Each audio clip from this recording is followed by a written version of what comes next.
You've been taught that caring is sacred, that empathy is endless, that love means sacrifice, that being a good person requires you to carry the weight of everyone's feelings, expectations, and unspoken demands on your back until your knees buckle and your voice disappears. You've been told that setting boundaries is selfish, that saying no makes you cold, that protecting your peace is the same as abandoning others. And so you learned to smile when you wanted to scream, to agree when you disagreed, to pour yourself out until you were empty, then dig deeper, convinced that one day, someday, all this giving would finally be enough. But it never was, because the truth no one tells you is this: the people who demand the most care are often the ones who care the least about you. And the version of yourself you've been protecting, the one who bends and twists and apologizes for existing, that's not who you really are. That's who you became to survive a world that punished authenticity and rewarded compliance. This audiobook isn't about becoming heartless. It's about becoming free. It's about learning the difference between compassion and codependency, between kindness and self-abandonment, between love and the performance of love. Peace doesn't come from pleasing everyone. It comes from finally, unapologetically, powerfully choosing yourself even when it disappoints people, especially then. You're about to learn how to stop caring enough to let the wrong people go, to let the false version of you die, to build the life so aligned with your truth that other people's opinions become background noise. This is not permission to be cruel. This is permission to be whole. Let's begin. Chapter 1. The Addiction You Don't Admit. You check your phone and your stomach tightens, not because of what's there, but because of what might be. A message left on read, a reaction you didn't get, a tone that felt cold, an invitation that didn't come. The absence of validation lands in your chest like a stone, and suddenly you're spiraling, retracing your last words, analyzing your last interaction, wondering what you did wrong. You tell yourself you don't care what people think, but your heartbeat says otherwise, because the truth is you've built your entire identity on a foundation of other people's approval. And you don't even realize it. You think you're just being thoughtful, considerate, a good friend, a dependable partner, a team player. But underneath that, there's a desperation, a quiet, gnawing need to be liked, to be chosen, to be seen as enough, and it's running your life. This is the addiction no one talks about, the addiction to external validation. It doesn't come in a bottle or a needle. It comes in likes, in compliments, in the relief you feel when someone texts you back quickly, when someone laughs at your joke, when someone says, "I don't know what I'd do without you." It's the drug of being needed, of being seen, of mattering to someone else because you're not sure you matter to yourself. And just like any addiction, it starts small. Maybe it began in childhood. You learned that love was conditional, that you had to earn it, that when you were quiet, obedient, helpful, and sweet, people smiled, and when you weren't, they didn't. So you became a master at reading the room, at shifting your personality to fit the audience, at making yourself small so others could feel big. You learned that your worth was determined by how much you could give, how little you could ask for, and how easy you were to deal with. And now, decades later, you're exhausted. Because people-pleasing isn't kindness, it's survival. It's a strategy you developed to stay safe in a world that felt unpredictable and conditional. And the cost? Your authenticity, your boundaries, your peace. You say yes when you mean no. You apologize when you've done nothing wrong. You over-explain, over-give, over-function in every relationship because somewhere deep inside, you believe that if you stop, people will leave. And maybe some will. But here's the part that changes everything. The ones who leave when you stop performing were never yours to begin with. They didn't love you. They loved what you did for them. They loved the version of you that never challenged them, never had needs, never took up space. They loved your usefulness, your accommodating nature, your silence. And you called that connection. But it wasn't. It was a transaction.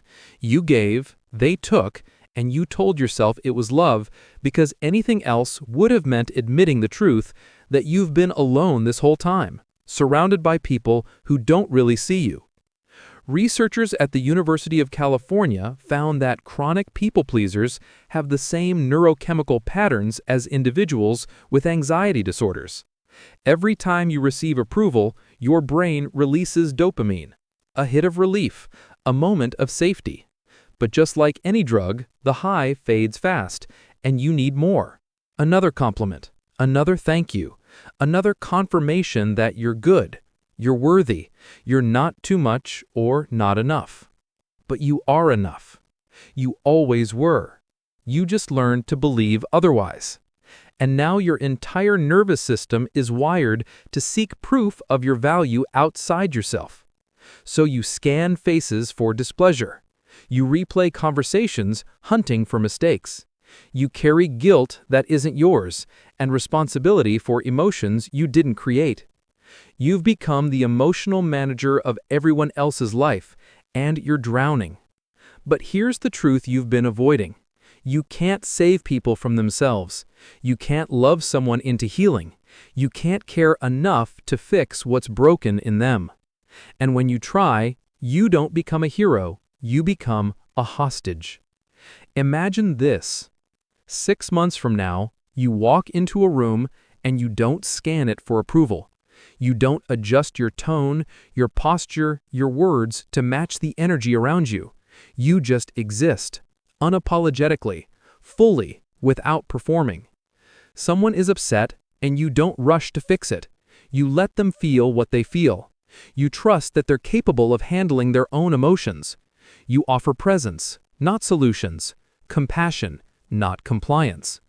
And when they try to guilt you, manipulate you, or pull you back into the old dance of caretaking, you don't bite. You hold your center. You say calmly, clearly, kindly, "I care about you, but I'm not responsible for your feelings." And you mean it. That version of you exists, but you'll never meet them if you keep choosing everyone else first. This chapter isn't here to shame you. It's here to wake you up, to show you that the exhaustion you feel isn't because you're not doing enough, it's because you're doing too much of the wrong things for the wrong reasons. You're not tired because you're weak. You're tired because you're carrying people who should be walking on their own. And the moment you set them down, that's when your real life begins. You've spent years believing that caring deeply means caring endlessly, that love is measured by how much you sacrifice, that goodness is proven by how little you ask for. But all that belief has done is turn you into a ghost, a person so focused on being what others need that you've forgotten who you actually are. So let me ask you this. What would happen if you stopped? If you stopped checking in on people who never check in on you, stopped explaining yourself to people who've already decided who you are, stopped bending over backwards for relationships that only move forward when you're the one pushing? What if you cared just a little bit less about being liked and a little bit more about being real? You think the world would fall apart, but the truth, the only thing that would fall apart is the illusion. The fantasy that your worth is tied to how much you give. The lie that you're only valuable when you're useful. And when that illusion crumbles, something else rises. Something truer, stronger, softer and fiercer at the same time. You. Not the people pleaser, not the peacekeeper, not the one who shrinks and smiles and says, "It's fine," when it's not. The real you, the one who's been waiting, quietly, patiently, for permission to exist. This is that permission. Chapter 2. The mirror you're holding for strangers. There's a version of you that exists only in other people's minds. She's polite, agreeable, always available, never too loud, never too needy, never inconvenient. She laughs at jokes that aren't funny. She nods when she disagrees. She says no worries when actually there are worries. So many worries she can barely sleep at night. This version of you doesn't have bad days. She doesn't have boundaries. She doesn't get angry or disappointed or fed up, because anger isn't attractive. And disappointment makes people uncomfortable, and fed up sounds ungrateful. So she stays quiet. She stays small. She stays sweet. And you've been performing her for so long that you've started to believe she's real. But she's not. She's a mirror, a reflection of what other people need you to be so they don't have to look at themselves, so they don't have to feel guilty, so they don't have to grow, change, or take responsibility. You hold that mirror up every single day, and it's breaking you. Because here's what happens when you spend your life reflecting others. You disappear. You become so focused on their emotions, their comfort, their needs, that you lose touch with your own. You stop knowing what you want because you're too busy managing what everyone else wants from you. You stop trusting your instincts because you trained yourself to override them in favor of keeping the peace. And peace in this context doesn't mean harmony. It means silence. Your silence. Think about the last time someone asked, "What do you want to do?" And you immediately said, "I don't care, whatever you want." You thought you were being flexible, easygoing, generous. But what you really were, invisible. Because "I don't care" isn't neutrality. It's self-erasure. It's the habit of making yourself so small, so uncomplicated, that people forget you're even there. And after a while, so do you.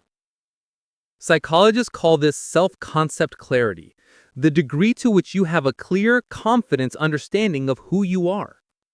Studies from multiple universities show that people pleasers score significantly lower on self-concept clarity than those with strong boundaries.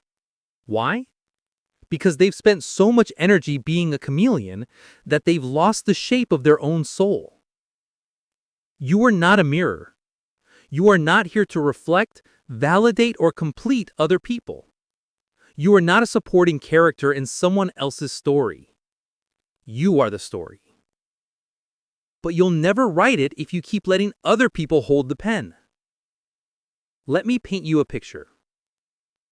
You're at dinner with a friend. She's late. Again. 30 minutes this time.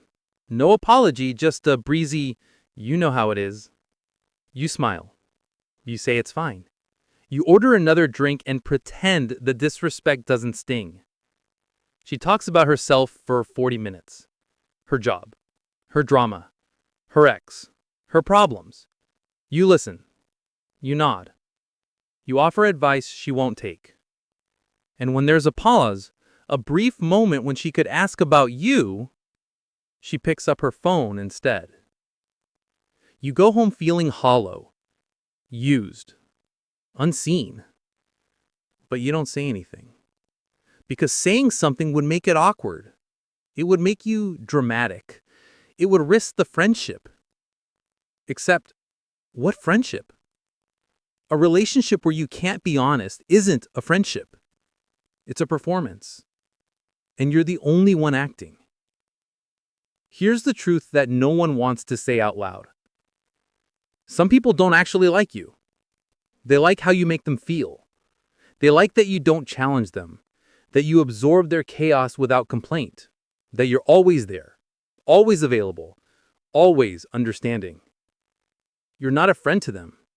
You're a function. And the saddest part, you've taught them to treat you this way. Not because you're weak, not because you're foolish, but because you've been conditioned to believe that your value lies in your ability to serve. That love is something you earn by being low maintenance, by not asking for too much, by being the chill one, the easy one, the one who never causes problems. But low maintenance isn't a personality. It's a survival skill. And it's costing you your life. Now imagine something different. Imagine you're at that same dinner, and your friend is late again. But this time when she arrives and says, "You know how it is," you don't smile. You say, "Actually, I don't. This is the third time, and it doesn't feel good." Your voice is calm, not angry, not mean, just honest. She might get defensive. She might say you're overreacting. She might try to guilt you, gaslight you, make you feel like you're the problem. And here's the moment that matters. You don't take it back. You don't rush to smooth it over. You don't apologize for having a boundary.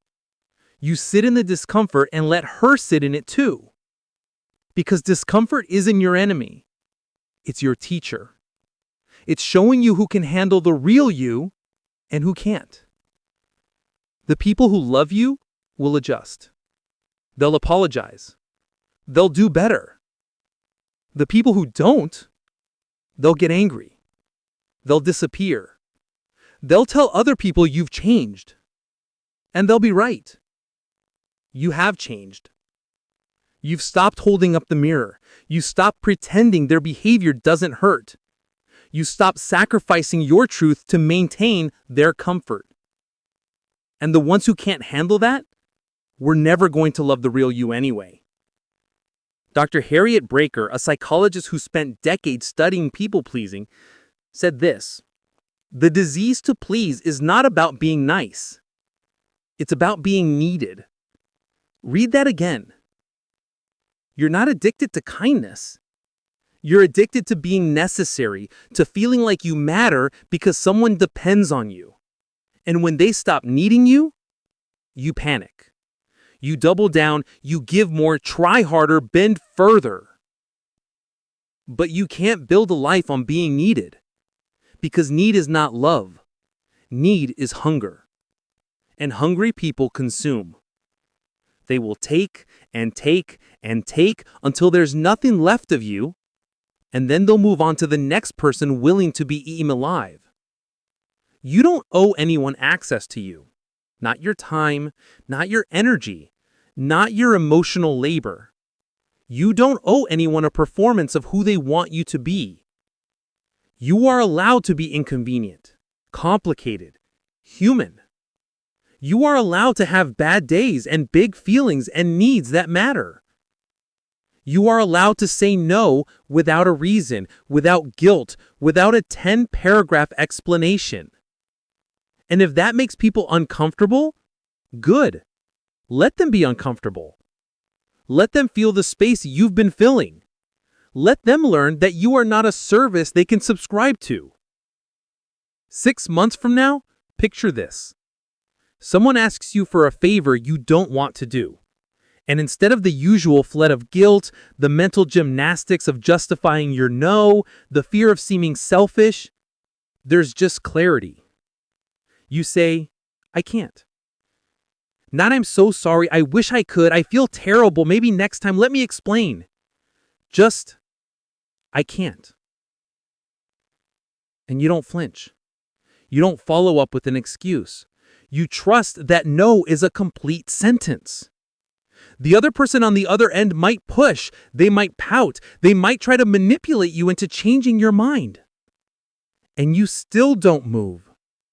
Because you finally learn that protecting your peace is not the same as being cruel. That boundaries are not punishments.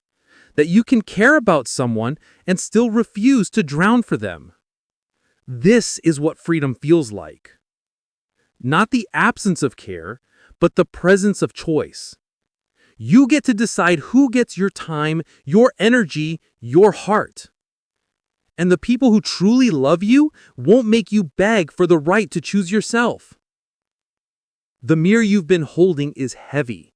It's cutting into your hands. It's distorting your reflection. It's time to set it down. Not because you don't care, but because you finally care enough about yourself to stop performing for people who will never applaud. Chapter 3. When yes becomes a weapon. You think saying yes makes you kind. But what if I told you it's making you cruel? Not to them, to you. Every time you say yes when you mean no, you commit a small act of violence against yourself. You tell your body that its signals don't matter. You tell your mind that its resistance is irrelevant. You tell your soul that everyone else's needs are more important than your own truth. And your body keeps score. It shows up as the knot in your stomach when your phone rings, the tension in your jaw during conversations, the exhaustion that no amount of sleep can fix, the mysterious headaches, the anxiety that seems to come from nowhere but is actually coming from everywhere. From every unspoken no, every swallowed boundary, every time you betrayed yourself to keep someone else comfortable. Your yes has become a weapon, and you're the only one bleeding. Let me take you back to a moment you probably remember too well. Someone asks you for something, a favor, your time, your energy, your money, your presence at an event you don't want to attend. And immediately, before you even process what they're asking, you feel it. The pull, the obligation, the silent alarm that says, if you say no, they'll be upset. They'll think you're selfish. They'll be disappointed. They might leave. So you override the no rising in your throat. You smile. You say, of course, no problem. And the moment the words leave your mouth, you feel it, the sinking, the resentment, the quiet rage at yourself for agreeing and at them for asking, even though they have no idea you didn't want to say yes. Because you've trained them. You've trained everyone in your life to believe that you don't have limits, that your yes is automatic, that you're always available, always willing, always happy to help. But you're not happy. You're dying inside. And the worst part? They can't even see it, because you've become such a good liar. You've mastered the art of the cheerful yes, the enthusiastic agreement, the "I'd love to" that hides the scream underneath. You've perfected the performance so well that people actually believe you enjoy this. They think you're just naturally generous, naturally selfless, naturally incapable of saying no. They don't know it's killing you because you won't let them see. Here's what the research shows. According to studies published in the Journal of Personality and Social Psychology, chronic people pleasers report significantly higher levels of depression, anxiety, and feelings of inauthenticity compared to those who set clear boundaries. Why? Because every time you abandon yourself, you fracture your internal trust. You teach yourself that your feelings don't matter. You tell your mind that its resistance is irrelevant. You tell your soul that everyone else's needs are more important than your own truth. And your body keeps score. It shows up as the knot in your stomach when your phone rings, the tension in your jaw during conversations, the exhaustion that no amount of sleep can fix, the mysterious headaches, the anxiety that seems to come from nowhere but is actually coming from everywhere. From every unspoken no, every swallowed boundary, every time you betrayed yourself to keep someone else comfortable. Your yes has become a weapon, and you're the only one bleeding. But here's the truth that will set you free, even though it might terrify you first. Your no is not a rejection, it's a redirection. When you say no to something that doesn't serve you, you're saying yes to something that does. When you say no to a draining friendship, you're saying yes to your peace. When you say no to an obligation that exhausts you, you're saying yes to your energy, your time, your life. Your no is not selfish, it's sacred. It's the boundary between who you are and who people want you to be. It's the line that says, I matter too. My needs are valid. My time is valuable. My peace is non-negotiable. And the people who love you, truly love you, will respect that line. They won't weaponize guilt. They won't punish you with silence. They won't make you feel like a bad person for having limits. They'll adjust. They'll understand. They'll find another way. But the people who don't love you, the ones who only value you for what you provide, they'll fight your no like their life depends on it. Because, in a way, it does. Their comfort depends on your compliance. Their ease depends on your exhaustion. Their peace depends on your chaos. And when you start saying no, their world shifts. Suddenly, they actually have to deal with their own problems. They have to find someone else to dump on. They have to take responsibility for their own emotions. And they'll hate you for it. Not out loud, maybe, but in subtle ways. The passive-aggressive comments, the cold shoulder, the sudden busy when you need something. The way they ice you out just enough to make you doubt yourself, to make you wonder if maybe you were wrong, maybe you should have just said yes, maybe you're being too sensitive, too rigid, too much. This is the test. This is where most people break, where they take back the no, apologize for having boundaries, and slide right back into the cage they were trying to escape. But not you. Not this time. Because this time, you're going to do something radical. You're going to sit in the discomfort. You're going to let them be upset. You're going to trust that their feelings are not your responsibility. And you're going to notice something incredible. You survive. They're disappointed, and you survive. They're upset, and the world doesn't end. They pull away, and you don't collapse. You feel guilty, yes. You feel the old conditioning screaming at you to fix it, to smooth it over, to make it right. But you don't. You breathe.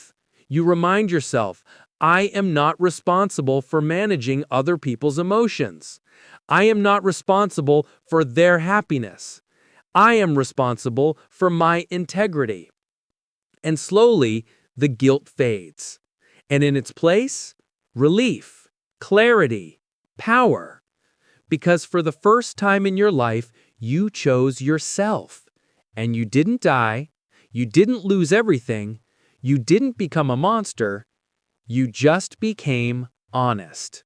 Now imagine this becoming your default. Imagine saying no and not spiraling into shame. Imagine disappointing someone and not losing sleep. Imagine someone being upset with you and you just letting them be upset. Not because you don't care, but because you finally understand that caring about someone doesn't mean sacrificing yourself on the altar of their expectations. You can love people and still have boundaries. You can be kind and still say no. You can be generous and still protect your energy. In fact, you can only truly be kind, loving, and generous when you're doing it from choice, not obligation. Because a yes given out of fear is not a gift. It's a hostage negotiation, and you've been held hostage long enough. Here's what most people won't tell you. Boundaries don't ruin relationships. They reveal them. When you start saying no, you'll lose people. That's not a maybe. That's a guarantee. Some will fade quietly. Others will explode. Some will try to guilt you back into place. Others will smear you to mutual friends, painting you as cold, selfish, changed. Let them. Because every person who leaves when you set a boundary is someone who was only there for the version of you that didn't have one. They didn't love you. They loved your lack of resistance. They loved that you were easy to control, easy to use, easy to ignore. And when you stop being easy, they leave. Good. Let them go. You're not losing love. You're losing the illusion of love. And that's not a loss. That's a liberation. The people who stay, those are your people. The ones who don't punish you for having needs, who don't guilt you for having limits, who don't make you feel like you have to earn the right to exist. They're rare, but they're real.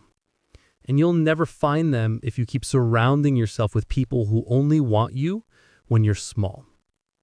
6 months from now, you'll look back at this moment and realize the first no was the hardest. The second was a little easier. By the 10th, you didn't even flinch. You'll realize that the people you were so afraid of losing were never truly with you. And the ones who stayed became deeper, truer, more beautiful because finally, they were relating to the real you, not the performance. You'll realize that your energy came back, that your joy returned, that you started sleeping better because you weren't carrying everyone else's emotional baggage into your bed. You'll realize that peace wasn't something you had to earn or chase or beg for. It was something you gave yourself the moment you stopped saying yes when you meant no. Your yes is not a weapon to be used against you. It's a gift, a precious, limited, irreplaceable gift. And you don't owe it to anyone. Not to family who guilt you, not to friends who drain you, not to partners who demand it, not to bosses who exploit it. You owe it to yourself, to the life you actually want to live, to the person you're becoming. So the next time someone asks, and that old reflex kicks in, the one that makes you say yes before you even think, pause. Take a breath. Feel the resistance in your body. Honor it. And say the most powerful word in the human language. No. Not maybe. Not let me think about it when you already know the answer. Not I'll try when you have no intention of trying. Just no. Clean, clear, complete. And then, this is the crucial part, say nothing else. Don't justify, don't explain, don't apologize. Don't offer 3 alternative solutions to make them feel better. Just let the no stand.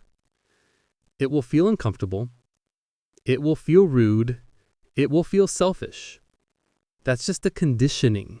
That's the old programming trying to pull you back into place. Don't go. Stay in your truth. Trust your no. Let it be enough, because it is. You are. Chapter 4.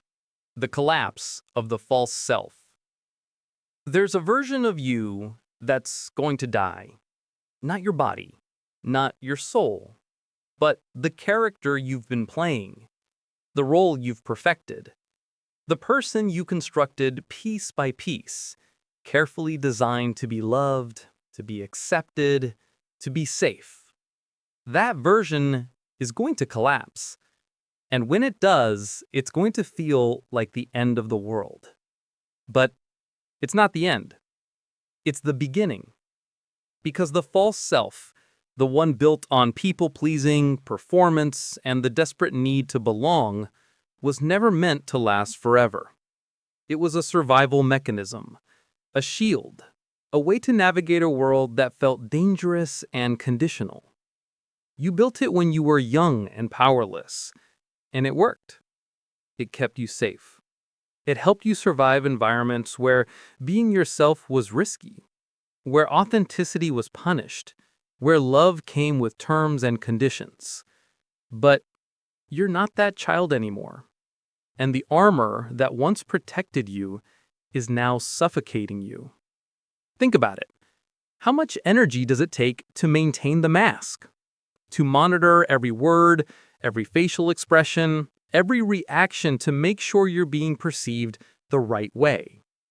How exhausting is it to curate yourself in real time, constantly adjusting your personality to fit the room, the person, the moment? It's unbearable, and you've been bearing it for years. But here's what happens when you start setting boundaries, when you start saying no, when you start choosing yourself. The false self begins to crack. At first, it's small fractures, a boundary here, a truth there, A moment where you don't perform, don't pretend, don't people please. And it feels terrifying because the false self whispers, if you're not this version, who are you? If people don't like the real you, what then? If you stop performing, will anyone stay? These are the questions that keep you trapped. The fear underneath all the people-pleasing. The belief that your authentic self is not enough. That it's too much. That it's unlovable. But that's the lie the false self tells to keep itself alive. Because the false self doesn't want to die. It's been running the show for so long, it thinks it is you. It's convinced you that without it, you'll be abandoned, rejected, alone. So it fights. Hard. When you try to set a boundary, it floods you with guilt. When you try to say no, it bombards you with worst-case scenarios. When you start to show your real feelings, it screams, "Anger, stop. You're going to ruin everything." And for a while, you listen. You pull back. You apologize. You return to the performance. But something has shifted, because now you know. You've tasted authenticity, even if just for a moment. You felt what it's like to choose yourself. And you can't unknow it. So you try again. You set another boundary. You speak another truth. You let someone see a piece of the real you. And the false self cracks a little more. This process, this slow, painful, beautiful process of letting the false self collapse is what psychologists call ego death. Not in the mystical sense, but in the psychological one. It's the death of the identity you constructed to survive. The shedding of the roles, the masks, the personas that no longer serve you. Dr. Carl Rogers, one of the pioneers of humanistic psychology, spent his career studying this phenomenon. He found that people only begin to truly heal and grow when they stop trying to be who they think they should be and start embracing who they actually are. He called it becoming a person, the journey from the false self to the authentic self. And it's not pretty, because when the false self collapses, you lose things. You lose relationships that were built on their performance. You lose the approval of people who only liked the curated version. You lose the identity you've been clinging to, the one that felt safe, even though it was slowly killing you. You lose the comfort of predictability, the security of knowing exactly who you're supposed to be in every situation. And in that loss, there's grief. Real, deep, aching grief. Because even though the false self was a prison, it was familiar. It was home. And leaving it feels like stepping into the void. But here's what you discover on the other side of that grief. Freedom. The kind of freedom that doesn't come from having no responsibilities or obligations. The kind that comes from no longer being enslaved to other people's perceptions. You discover that you can exist without everyone's approval. That you can be disliked and still be worthy.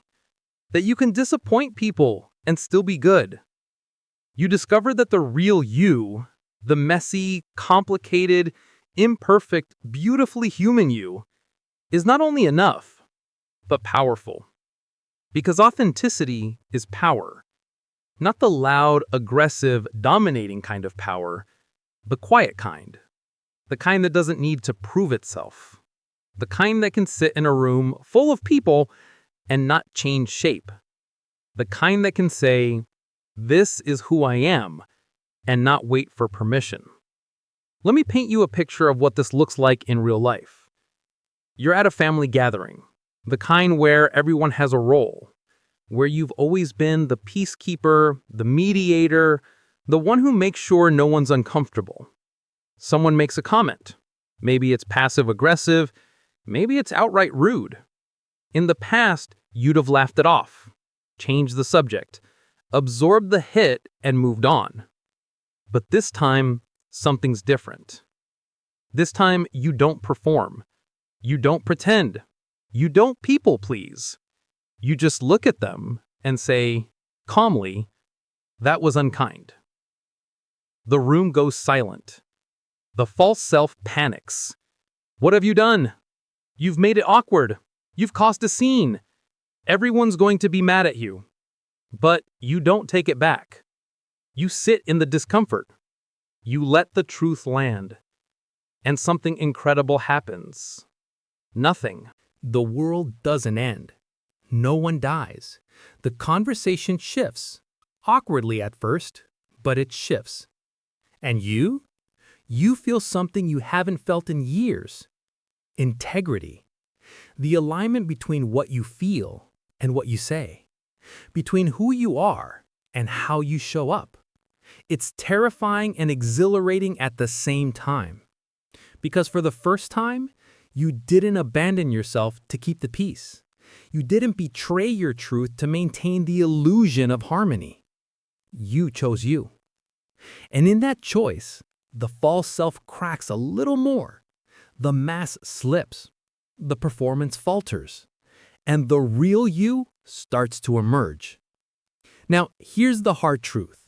Not everyone is going to like this version of you. In fact, some people are going to hate it. They're going to say you've changed, and they won't mean it as a compliment. They're going to accuse you of being cold, selfish, difficult. Because the false self was easier for them. It asked for nothing. It absorbed everything. It made their lives simpler. And now, you're disrupting that. You're refusing to play the role. You're insisting on being seen as a whole person, not just a function.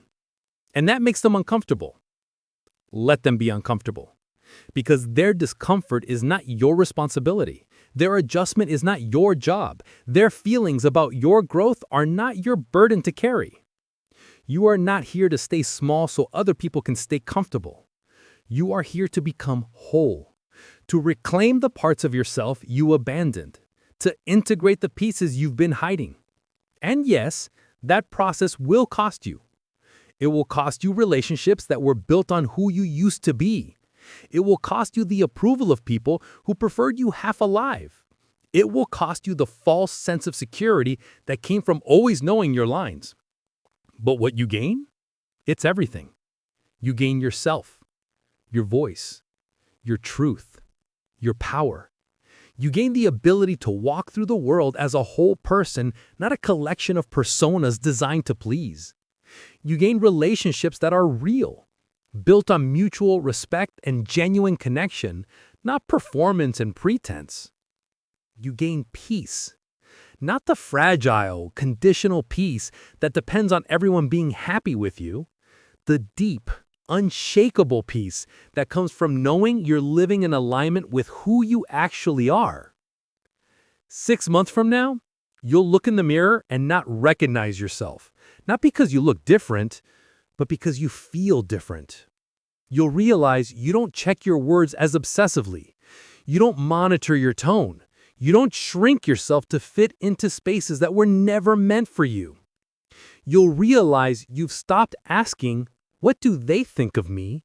And started asking, what do I think of me? You'll realize the false self has collapsed, and in its place stands someone raw, real, and more powerful than you ever imagined. This is the death that leads to life, the collapse that leads to freedom, the ending that's really a beginning. So let it fall. Let the mask crack. Let the performance end. Because the person underneath, the one you've been hiding all these years, she's been waiting for this moment. And she's ready. Chapter 5. Permission to disappoint. You've been waiting for permission your whole life. Permission to rest. Permission to say no. Permission to want what you want. Permission to take up space.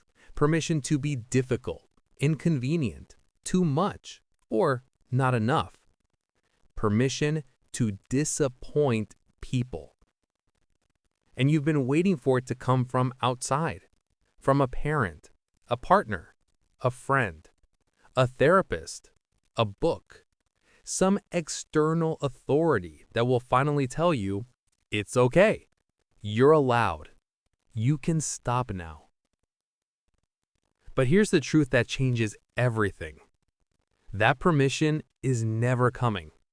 Not because the world is cruel, but because the world doesn't know you're waiting. Because the only person who can give you permission to live your life is you. And the moment you give it to yourself, everything shifts. But first, you have to face the fear underneath all the people-pleasing. The terror that's been driving you since childhood. The belief that's kept you trapped in performance mode for decades. The fear of disappointing people. Not just making them upset, not just inconveniencing them, but fundamentally letting them down, failing to be who they need you to be, revealing that you're not actually capable of carrying their expectations. This fear runs deep, deeper than logic, deeper than reason, because for most of us, disappointment was dangerous. When we were young and powerless, disappointing the people who controlled our safety, our parents, our caregivers, our teachers, had real consequences. Withdrawal of love, withdrawal of attention, anger, coldness, punishment, shame. We learned that disappointing people didn't just make them sad, it made us unsafe. So we adapted. We became hyper-vigilant, constantly scanning for what people needed, what they expected, what would keep them happy and us safe. We learned to read micro-expressions, to sense shifts in energy, to know before someone even spoke that they were disappointed, and to immediately scramble to fix it. We became emotional contortionists, twisting ourselves into whatever shape kept the peace. And it worked. When we were children, when we had no power, no choice, no ability to leave people. But you're not a child anymore. You have power now. You have choice. You have the ability to walk away from people who weaponize their disappointment. And yet, the pattern remains. The fear remains. The compulsion to prevent disappointment at all costs remains. Because your nervous system doesn't know the difference between then and now. It's still operating from the same childhood programming. Disappointment equals danger. Displeasure equals abandonment. So when someone expresses even the slightest hint of disappointment, a sigh, a tone, a look, your body floods with cortisol. Your heart races, your thoughts spiral, and you leap into action trying to fix it, manage it, make it go away. Not because you're weak, but because your brain genuinely believes you're in danger.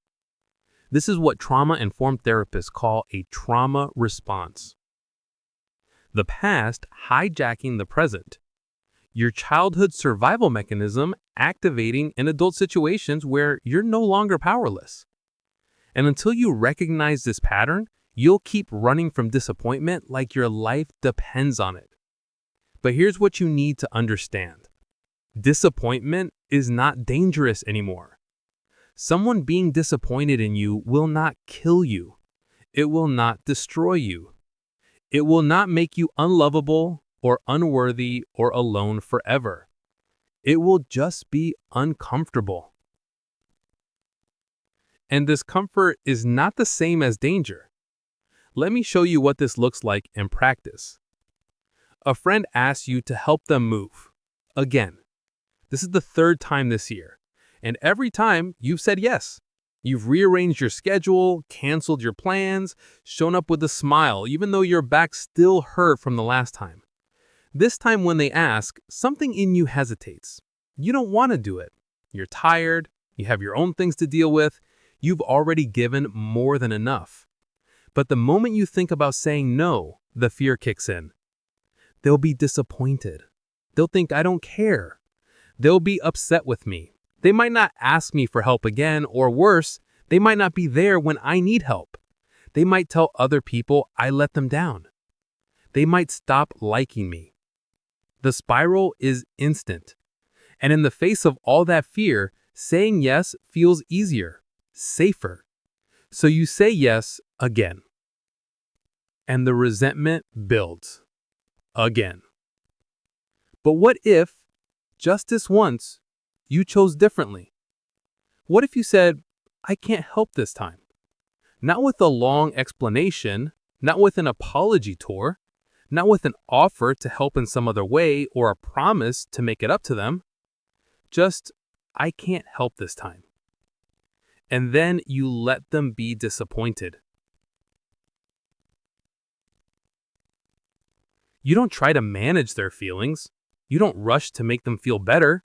You don't bend over backward to prove you're still a good person despite saying no. You just let them sit with their disappointment. And here's what happens. They survive it. They're disappointed, yes. Maybe they sigh, maybe they make a comment, maybe they have to figure out another solution, but they handle it. Because disappointment is not a catastrophe. It's just an emotion. And emotions pass. Meanwhile, you sit with your own discomfort, the guilt, the anxiety, the voice in your head saying you should have just said yes. But you don't act on it. You breathe through it. You remind yourself, I am not responsible for managing other people's disappointment. I am allowed to prioritize my own well-being. And slowly, painfully at first, but then with increasing clarity, you realize something profound. You didn't die. The friendship didn't implode. The world didn't end. You just set a boundary, and they adjusted. Or they didn't. Maybe they got upset. Maybe they pulled away. And if they did, that tells you everything you need to know about the relationship. Because people who truly care about you can handle your no. They can handle your limits. They can handle your humanity. The ones who can't were never really there for you. They were there for what you could do for them. Research from the University of Michigan's Department of Psychology found that individuals who regularly sacrifice their own needs to avoid disappointing others report significantly higher rates of burnout, anxiety, and relationship dissatisfaction. Why? Because constantly preventing disappointment doesn't create connection, it creates resentment. You resent them for asking. They resent you for not being genuine. The relationship becomes transactional, built on obligation rather than authentic care. Real relationships can hold disappointment. They can survive it. They can even grow from it. Because disappointment is information. It's a signal that expectations and reality don't match. And when both people can sit with that discomfort, communicate honestly, and adjust, that's when real intimacy happens. But when you rush to prevent all disappointment, you rob the relationship of that opportunity. You keep it shallow, safe, sterile. You never get to find out if they can love the real you, the one with limits, needs, and a life of your own. Now imagine this. 6 months from now, disappointing people doesn't send you into a shame spiral. You make a choice that's right for you, even though you know someone will be disappointed. And when they are, you feel a twinge of discomfort, but not panic, not terror. Just the normal healthy discomfort of knowing someone wished you'd made a different choice. And you're okay with that, because you've learned that you cannot live your life trying to meet everyone else's expectations. You've learned that disappointing people is not a moral failure. It's a sign that you have your own priorities, your own needs, your own life. You've learned that people worth keeping in your life are the ones who can handle your full humanity, including the parts that don't always give them what they want. You've learned that permission to disappoint is actually permission to be real. Because perfection is a performance, and you're done performing. Here's the practice. Start small. Disappoint someone in the low-stakes way. Order what you actually want at a restaurant instead of going along with what everyone else wants. Say you can't make it to an event you don't want to attend. Skip the family obligation you've been dreading. And then, this is crucial, Don't try to fix their disappointment. Don't over-explain. Don't apologize profusely. Don't promise to make it up to them. Just let them have their feelings while you have yours. Notice what happens in your body. The guilt will come. The fear will come. The voice that says you're being selfish, that you're a bad person, that you should just give in. Don't believe it. Just observe it. Name it. That's my old programming. That's the part of me that learned disappointment was dangerous. And then choose differently anyway. Because every time you disappoint someone and survive it, you reprogram your nervous system. You teach it, disappointment is uncomfortable, but it's not dangerous. I can tolerate this. I can choose myself and still be okay. And over time, the fear loses its grip. Not because you stop caring about people, but because you finally start caring about yourself just as much. You realize that your needs matter, that your time matters, that your energy matters, that your peace matters, and that sometimes, often actually, honoring those things will disappoint people. And that's not a tragedy. It's just life. Because you cannot be everything to everyone, you cannot meet every expectation, you cannot sacrifice yourself endlessly and still have a self left to give. You have to choose, and choosing yourself will always disappoint someone. So you might as well disappoint them while living a life that actually feels like yours. This is your permission slip, not from me, not from anyone else. From you, to you. Permission to disappoint. Permission to let people down. Permission to be imperfect, inconvenient, and unavailable. Permission to be human. Take it. Use it. Live it. Because the life waiting on the other side of the sphere, the one where you stop performing and start existing, it's worth every uncomfortable moment of disappointment. It's worth losing the people who can't handle the real you. It's worth the guilt, the fear, the temporary discomfort. Because what you gain is yourself. Whole, authentic, free. Chapter 6. The Theater of Constant Performance. Every morning, you wake up and put on a costume. Not clothes, a personality. You study your lines before you leave the house. Rehearse your tone. Plan your facial expressions. Decide which version of yourself you need to be today to make it through safely. At work, you're the capable one, the team player, the one who never complains, never pushes back, always says yes to one more project even though you're drowning. With family, you're the peacekeeper, the reliable one, the one who shows up, who smooths over conflict, who carries the emotional labor of keeping everyone connected.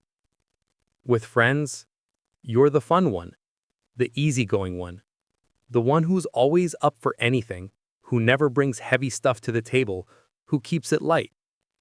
With your partner, you're whatever they need you to be, understanding when you're actually hurt, fine when you're not fine, low maintenance when you're actually falling apart. You've become a method actor in the theater of your own life, and the show never ends. There's no intermission, no backstage, no moment when you get to take off the costume and just be. Because you've forgotten who you are without the performance. The real you, the one with opinions that might upset people, needs that might inconvenience others, feelings that might make someone uncomfortable, has been backstage so long, she stopped trying to come out. She knows she's not welcome here, in this theater where approval is the only currency and authenticity is too risky to show.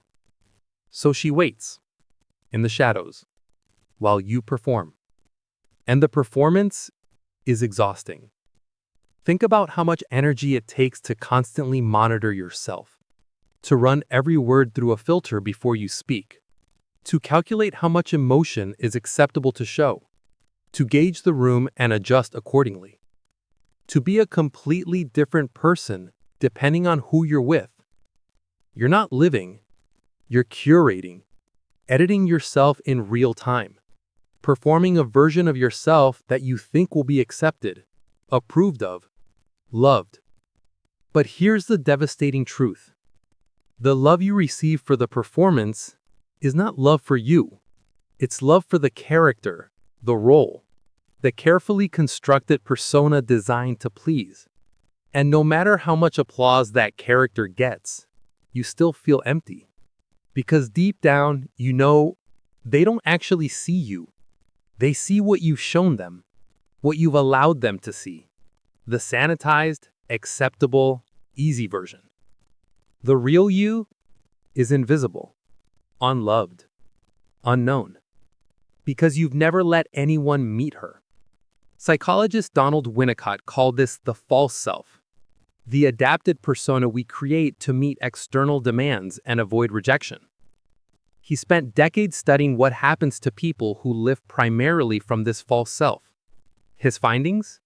They experience what he called a sense of futility, a feeling that nothing is real, that life is happening at a distance, that even in rooms full of people, they're fundamentally alone.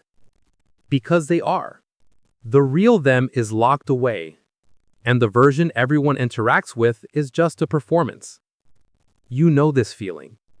You felt it in moments when someone compliments you, and instead of feeling good, you feel like a fraud, because they're praising someone who doesn't really exist. You felt it when you're surrounded by people, but still feel profoundly lonely, because no one in the room actually knows you. You felt it when you realize you can't remember the last time you said what you really thought, felt what you really felt, wanted what you really wanted, without running it through the filter of, will this be acceptable? This is the cost of constant performance. Not just exhaustion, though that's real, but a slow, creeping sense of unreality, a disconnection from yourself so profound that you stop knowing what's performance and what's genuine. You start to believe the character is you, and when that happens, you've lost yourself completely. Let me show you what this looks like in a specific moment. You're at dinner with friends. Someone asks your opinion on something. Politics. A controversial topic. Anything with weight. You have an opinion. A real one. But before you speak, the calculator in your head runs. Who's at this table? What do they believe? What's the safest answer? What's going to keep everyone comfortable? So you say something vague, something diplomatic, something that offends no one and says nothing. And the conversation moves on, and no one knows what you actually think, including, increasingly, you. Because you've practiced this so many times, this automatic editing, this self-censorship, that you've stopped accessing your real thoughts. They're buried under layers of, what should I say? And how will this be received? Your authentic voice has atrophied from disuse. Now imagine something different. Same dinner, same question, but this time you pause. Not to calculate the safest answer, but to actually check in with yourself. What do I really think? What do I actually believe? And then, heart pounding, palm sweating, you say it. Not aggressively, not trying to start a fight, just honestly. Here's what I think. The table might go quiet. Someone might disagree.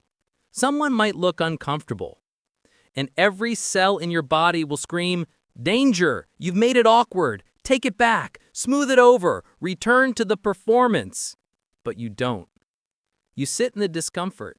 You let your truth stand. You let people react however they're going to react. And here's what you discover. You don't shatter. The discomfort is intense, yes. The vulnerability is real. But you're still here, still breathing, still whole. And something else happens too. The conversation deepens. Because when one person stops performing, it gives others permission to do the same. When you speak a genuine truth, it creates space for real dialogue, for actual connection. Not everyone will rise to meet it. Some people prefer the performance. It's easier, safer, more predictable.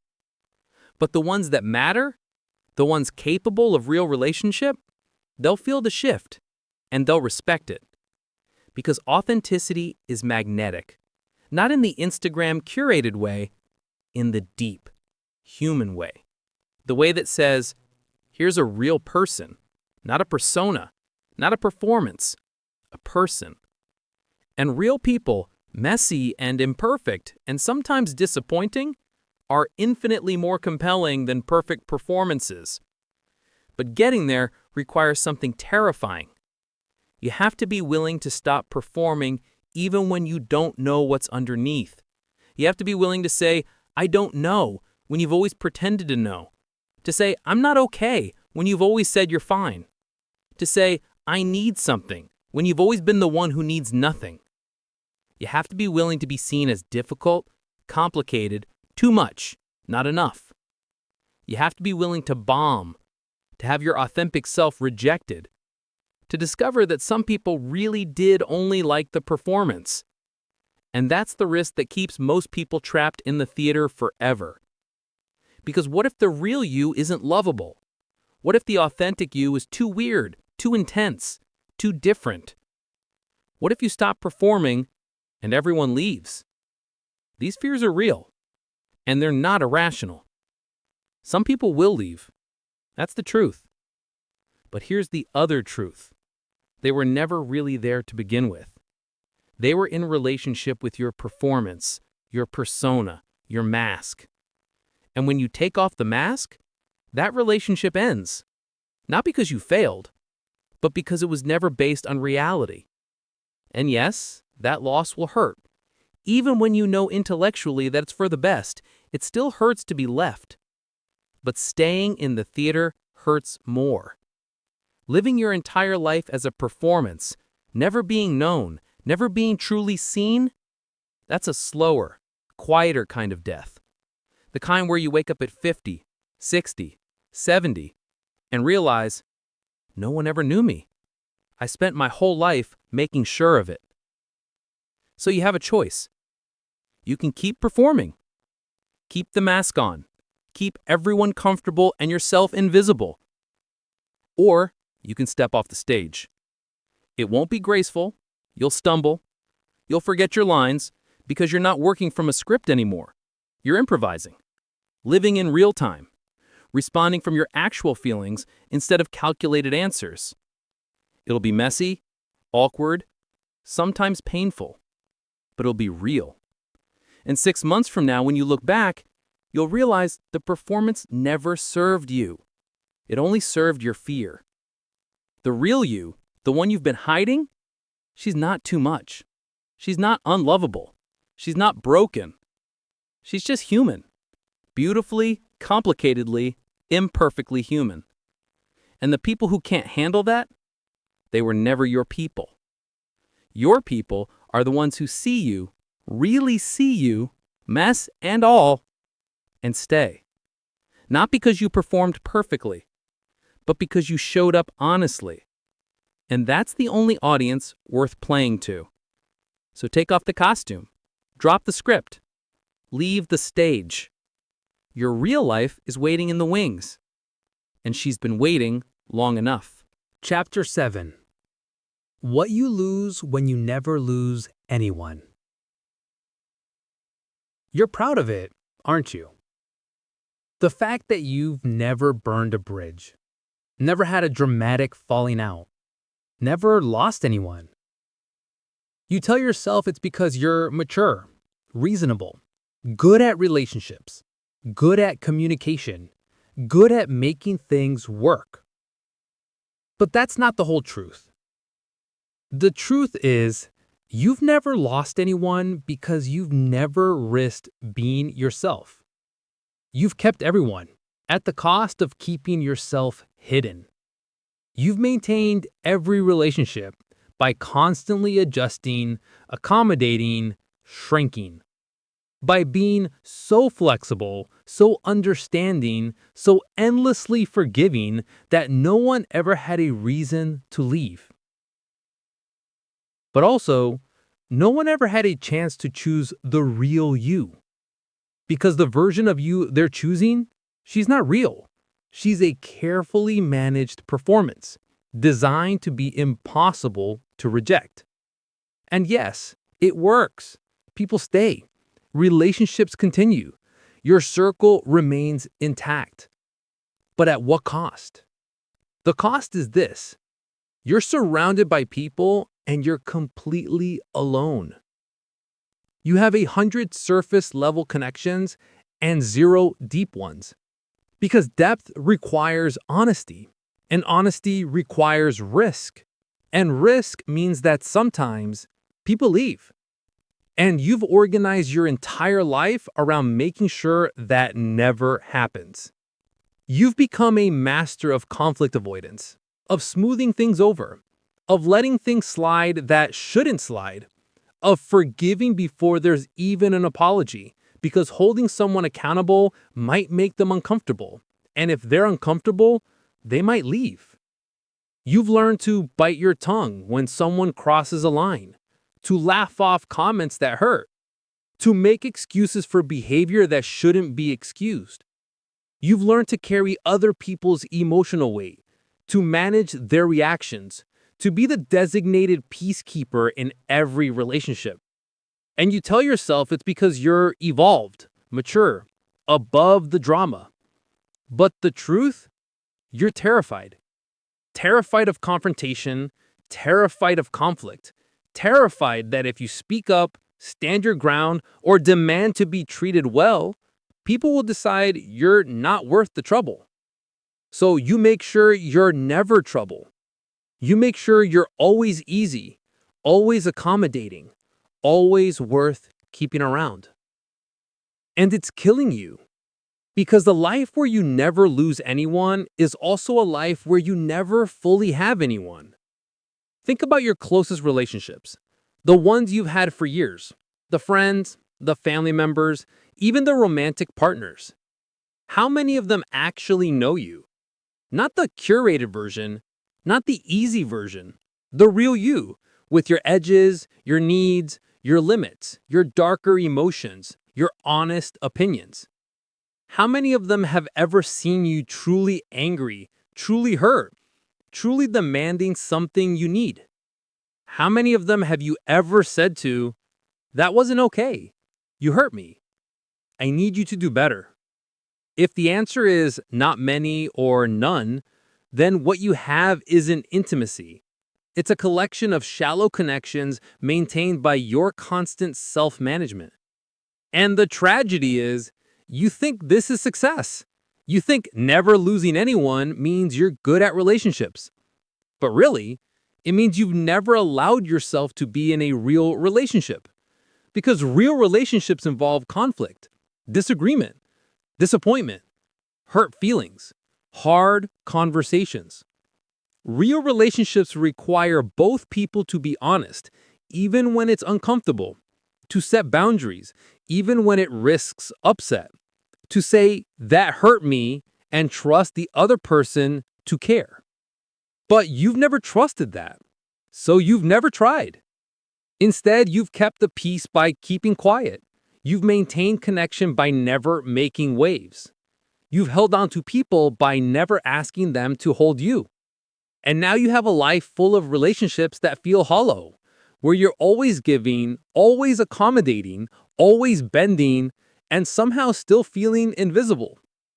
Dr. Harriet Lerner, who spent decades researching relationships and conflict, puts it this way: relationships that avoid conflict are relationships that avoid intimacy. Because intimacy isn't born from always agreeing. It's born from being able to disagree and still stay connected. From being able to hurt each other and still repair. From knowing that the relationship can withstand your full humanity, not just the pleasant parts. But you've never tested that. You've never allowed anyone to see the parts of you that might be difficult to love. So you don't actually know if anyone loves you. You only know they love the version of you that never asks for much. Let me show you what this looks like in real time. You have a friend who's consistently late, consistently flaky, consistently takes more than she gives. It bothers you. It's bothered you for years, but you've never said anything. Why? Because bringing it up would be awkward. It might hurt her feelings. She might get defensive. She might pull away. And losing her feels scarier than continuing to tolerate behavior that doesn't feel good. So you stay silent. You make jokes about it. You tell yourself it's not that big of a deal.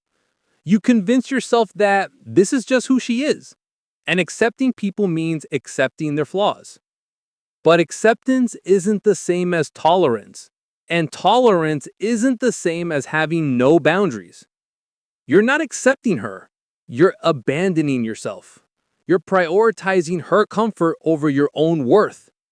You're teaching her and yourself that your needs don't matter. And the friendship continues. On the surface, everything's fine. You've never fought, never had conflict, never lost each other. But you've also never been honest, never been real, and never given her the chance to rise to meet your needs, or to reveal that she can't. Now, imagine something different. Same friendship, same pattern. But this time, you speak up. Hey, I need to talk to you about something. When you're late or cancel last minute, it doesn't feel good.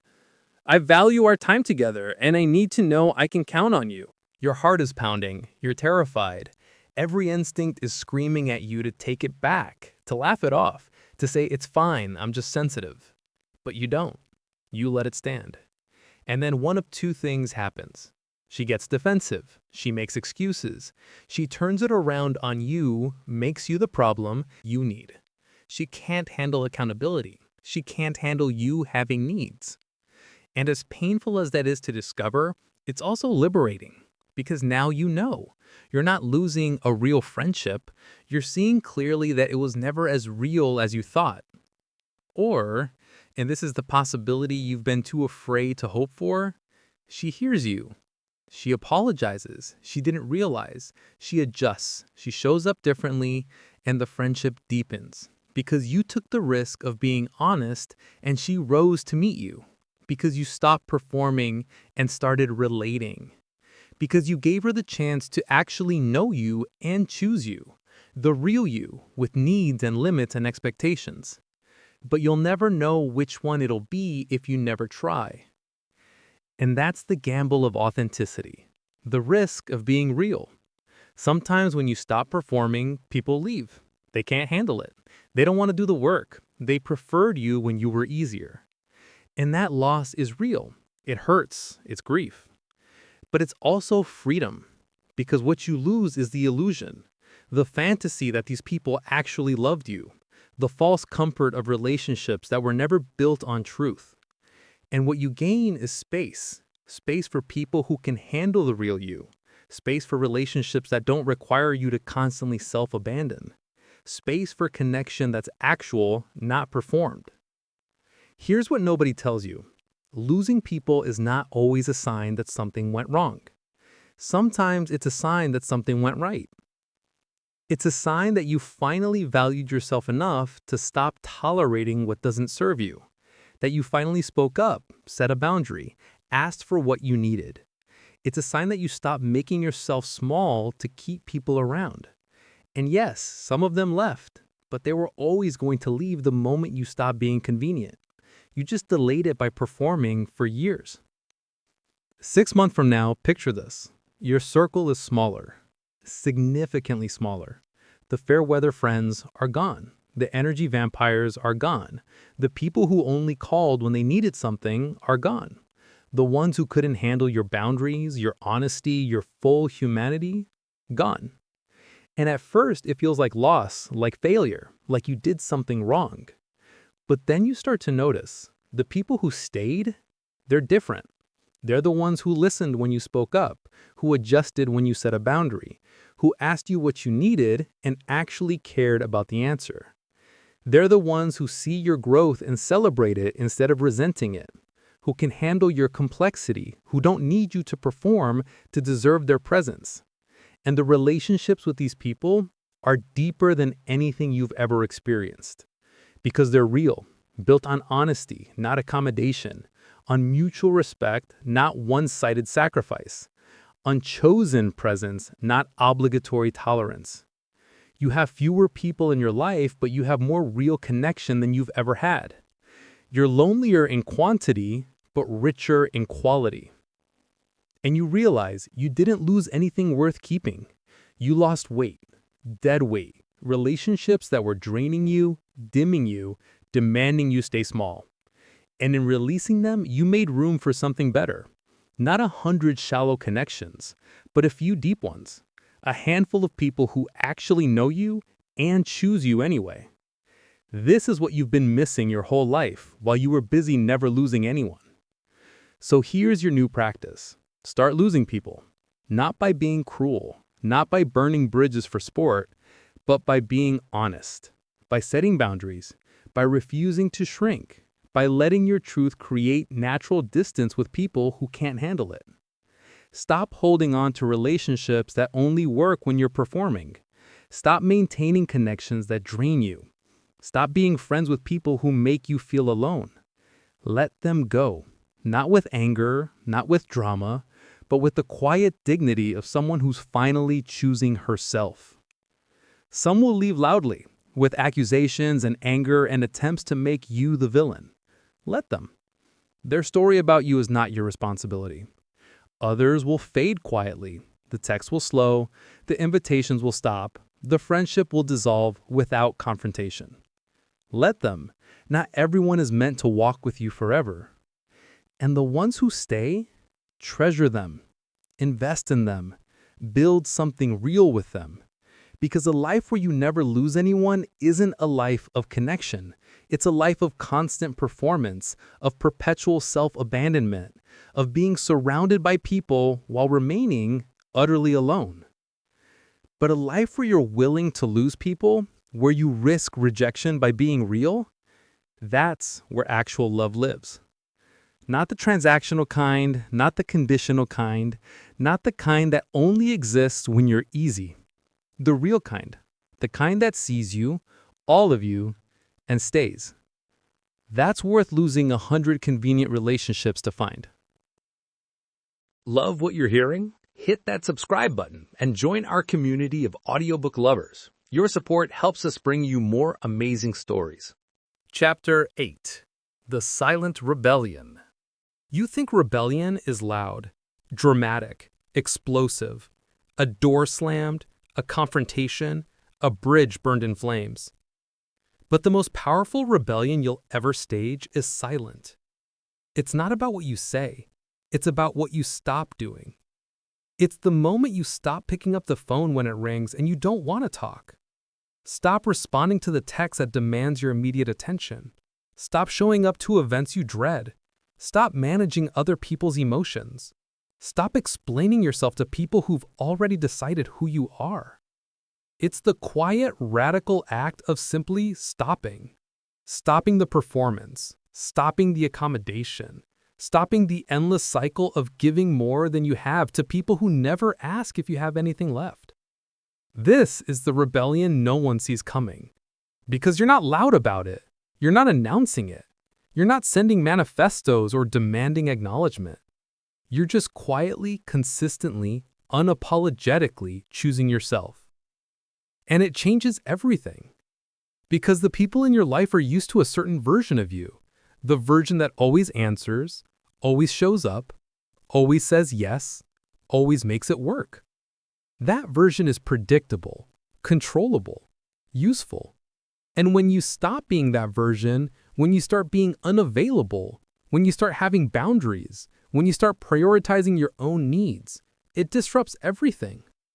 Suddenly, they can't count on you to drop everything. They can't assume you'll absorb their chaos. They can't take for granted that you'll be there no matter how they treat you. And they don't know what to do with that. Some will get angry. They'll accuse you of changing, of being selfish, of abandoning you.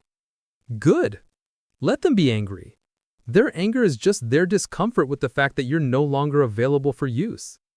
Some will try to guilt you. They'll remind you of all the times you were there before. They'll make you feel like you owe them, like your past yes created a debt you're now defaulting on. Don't buy it. Your past yes doesn't obligate your future yes.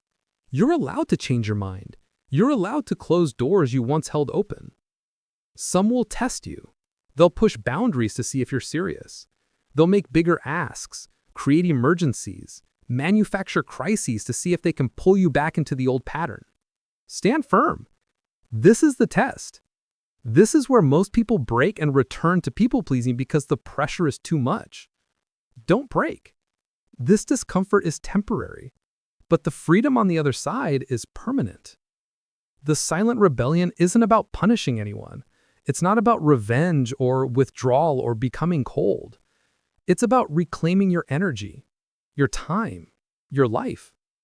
It's about finally understanding that you don't owe anyone unlimited access to you. Not your family, not your friends, not your partner, not your coworkers. No one.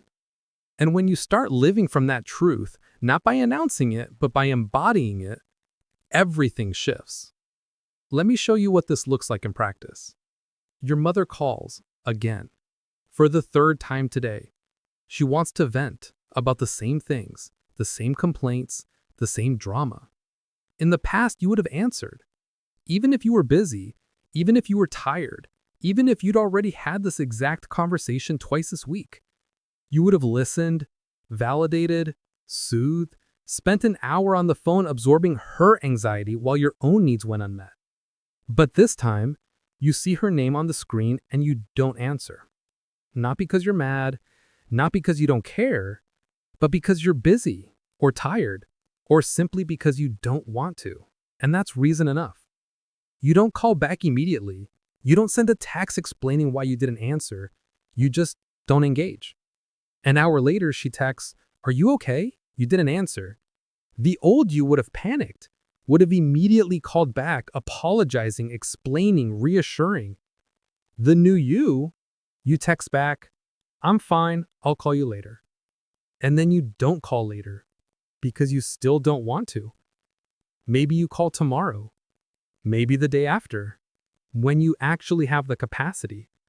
And when you do call and she's upset, because she is upset, she's been conditioned to expect immediate access, you don't apologize.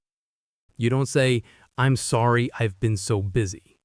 You don't justify, you don't explain. You just say, "I know you called. I wasn't available."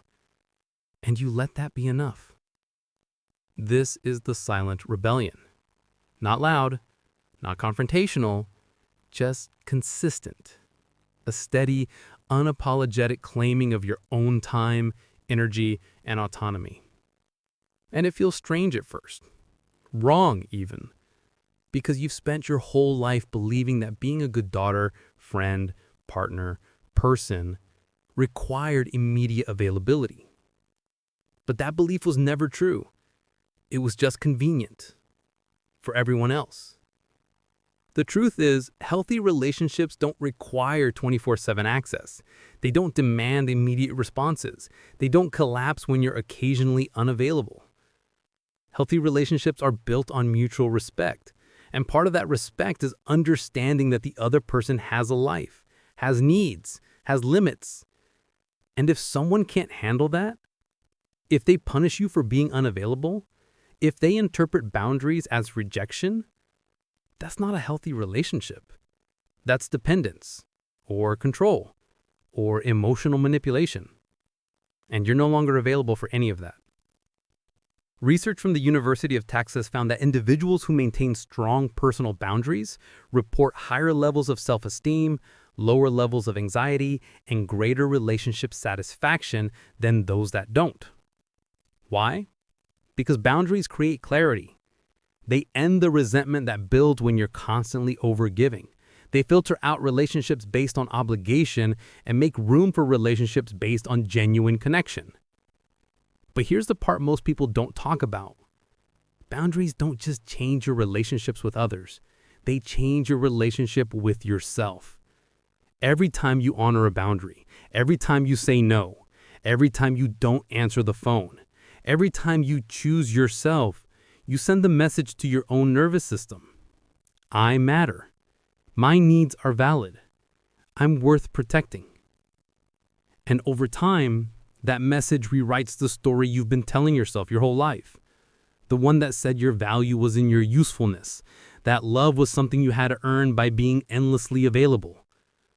That story dissolves, and the new one emerges. I am valuable simply because I exist. I don't have to earn love by sacrificing myself. I can be loved and still have boundaries. This is the gift of the silent rebellion. Not just freedom from other people's demands, but freedom from your own internalized belief that you don't deserve to take up space. 6 months from now, imagine this. Someone makes a demand on your time, your energy, your resources. And without even thinking, without the old guilt or fear or panic, you just say no. Not apologetically, not with a long explanation, just, no, I can't do that. And when they push back, because they will, you don't waver. You don't justify, you don't explain. You just repeat calmly, I can't do that. And then you sit with whatever reaction they have, disappointment, anger, guilt tripping, and you don't take it on. You observe it, you acknowledge it, and you let it be theirs, not yours. Because their reaction to your boundary is not your responsibility. Your responsibility is to yourself, to your well-being, to the life you're building. And that life doesn't require you to endlessly sacrifice yourself for people who never ask what you need. The silent rebellion is not about becoming cruel. It's not about punishing people or withdrawing love. It's about finally understanding that you are not a resource to be consumed. You are a person with needs, with limits, with a life that matters just as much as anyone else's. And when you start living from that truth, not by declaring it, but by embodying it, the people who truly love you will adjust. They'll learn that you're not always available, and that's okay. They'll learn to ask instead of assume. They'll learn that your yes means something because your no is also possible. And the ones who can't adjust, the ones who need you to be endlessly available to feel secure, they'll leave. And you'll let them. Not with anger, not with bitterness, but with the quiet understanding that some people were only in your life because you made it easy for them to take. And now that you stop making it easy, they're revealing who they really are. And you're finally free to do the same. This is your rebellion. Silent, steady, powerful. You're not burning bridges. You're just no longer building them at your own expense. You're not cutting people off. You're just no longer available to be cut into pieces. You're not changing who you are. You're finally becoming who you've always been underneath the performance. And the world might not applaud. People might not understand. Some might accuse you of being cold, distant, different. Let them. Their opinion of your boundaries is none of your business. Your business is this: protecting your peace, honoring your limits, building a life that doesn't require you to abandon yourself to maintain it. That's the silent rebellion. And it's already begun. Chapter 9. Boundaries are not betrayal. You feel like a traitor. Every time you set a boundary, every time you say no, every time you choose yourself over someone else's expectations, there's this gnawing feeling in your chest that whispers, you're abandoning them, you're letting them down, you're being selfish. You've been taught that boundaries are walls, barriers, acts of rejection. That saying no to someone is the same as saying you don't care about them. That protecting your energy is the same as withholding love. That prioritizing your needs is the same as abandoning theirs. And so every boundary feels like betrayal, like you're doing something wrong, like you're failing at being a good person. But here's the truth that will change everything. Boundaries are not betrayal. They're the opposite. Boundaries are honesty. They're integrity. They're the radical act of telling the truth about what you can and cannot do, what you will and will not tolerate, what serves you and what drains you. And that's not betrayal. That's respect for yourself and for the other person. Because when you have no boundaries, when you say yes to everything and everyone, when you never speak up about what hurts or what you need, you're not actually being kind. You're being dishonest. You're lying with a smile, with your silence, with your performance of being fine when you're not fine, being available when you're depleted, being understanding when you're actually hurt. And that dishonesty, it poisons relationships. It builds resentment. It creates distance. It turns connection into transaction, intimacy into performance, love into obligation. Because the other person doesn't know. They don't know you're at your limit. They don't know you're hurting. They don't know that every yes you give is chipping away at your well-being. How could they? You've never told them. You've hidden it behind the smile and a no worries and an endless willingness to accommodate. And then one day, you explode, or you disappear, or you quietly exit the relationship without ever explaining why. And they're blindsided, because from their perspective, everything was fine. You never said anything. You never set a limit. You never gave them a chance to adjust. This is what happens when you treat boundaries as betrayal, when you believe that love means having no limits. You don't protect the relationship. You sabotage it. Because relationships can't survive without honesty, and you can't be honest without boundaries. Let me show you what this looks like. You have a sister who calls every day, multiple times a day, long emotional calls where she processes her life, her problems, her drama. And you answer every time, even when you're working, even when you're exhausted, even when you have nothing left to give. Because she's your sister, because family is important, because saying, I can't talk right now, feels like saying, I don't care about you. So you never say it. You just answer, and answer, and answer. And every call drains you a little more. Every conversation leaves you depleted. You start to dread seeing her name on your screen. You start to resent her for needing so much. You start to feel guilty for resenting her because she's going through a hard time and you should be more compassionate. But the resentment builds. Until one day, you stop answering altogether. You don't explain. You just ghost. You let the calls go to voicemail. You respond with short texts. You pull away. And she notices. Of course she does. And she's hurt, confused, angry. What's wrong? She asks. Why are you being like this? And you say, nothing's wrong. I've just been busy. But that's not the truth. The truth is, you're exhausted. You're burned out. You've been overgiving for months, maybe years, and you finally hit your limit. But instead of setting a boundary when you first felt the strain, you just kept saying yes. You kept absorbing. You kept performing availability you didn't actually have. And now, the boundary you're setting isn't a clean, honest one.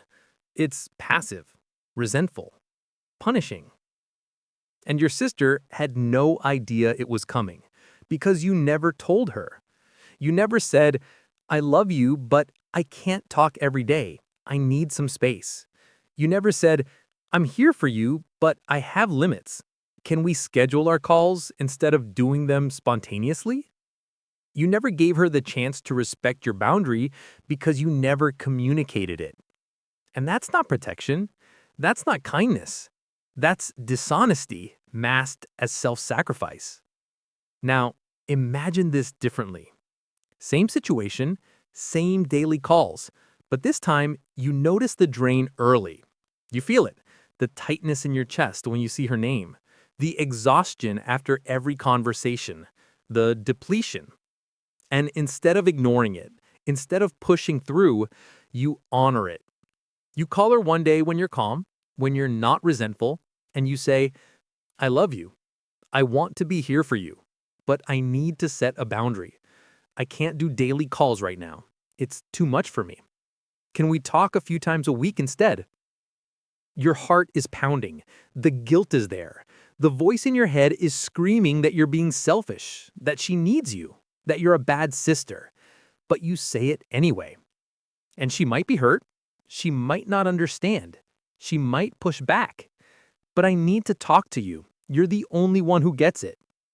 And this is the moment. The moment where you either hold your boundary or collapse back into people-pleasing. You take a breath and you say, gently but firmly, I know this is hard, and I care about what you're going through, but I still need this boundary. I'm not abandoning you. I'm just protecting my capacity so I can actually be present when we do talk. And then you let her have her feelings. You don't rush to fix them. You don't take back the boundary. You just hold the line and trust that she's capable of handling her disappointment. This is what a healthy boundary looks like. Not passive-aggressive withdrawal, not silent resentment, not sudden disappearance.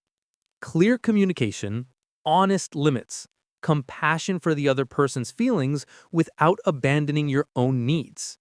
And yes, it's uncomfortable. Yes, it risks conflict. Yes, it might upset her. But it's not betrayal. It's respect. You're respecting yourself enough to be honest, and you're respecting her enough to give her the truth instead of a performance. Dr. Brené Brown, who has spent decades researching vulnerability and connection, says this: daring to set boundaries is about having the courage to love ourselves even when we risk disappointing others. Read that again. Having the courage to love ourselves. Because that's what boundaries are. They're not acts of selfishness. They're acts of self-love. They're you saying, I matter. My well-being matters. My capacity matters. My peace matters. And I'm not willing to sacrifice those things to avoid uncomfortable conversations. Boundaries don't push people away. They create the space for real relationships to exist. Because when you have boundaries, when you're honest about your limits, when you stop over-functioning and performing, you give the other person a chance to actually show up. You give them a chance to respect you, to adjust their behavior, to meet you halfway. And if they can't, if they won't, if they interpret your boundary as rejection or punishment, then you've learned something crucial. They were never interested in a real relationship. They were interested in a dynamic where you gave and they took, where you accommodated and they consumed. And that's not a relationship. That's exploitation. And you're no longer available for it. Think about the people in your life right now, the ones you're closest to. How many of them actually know your limits? How many have you been honest with about what you can and can't do?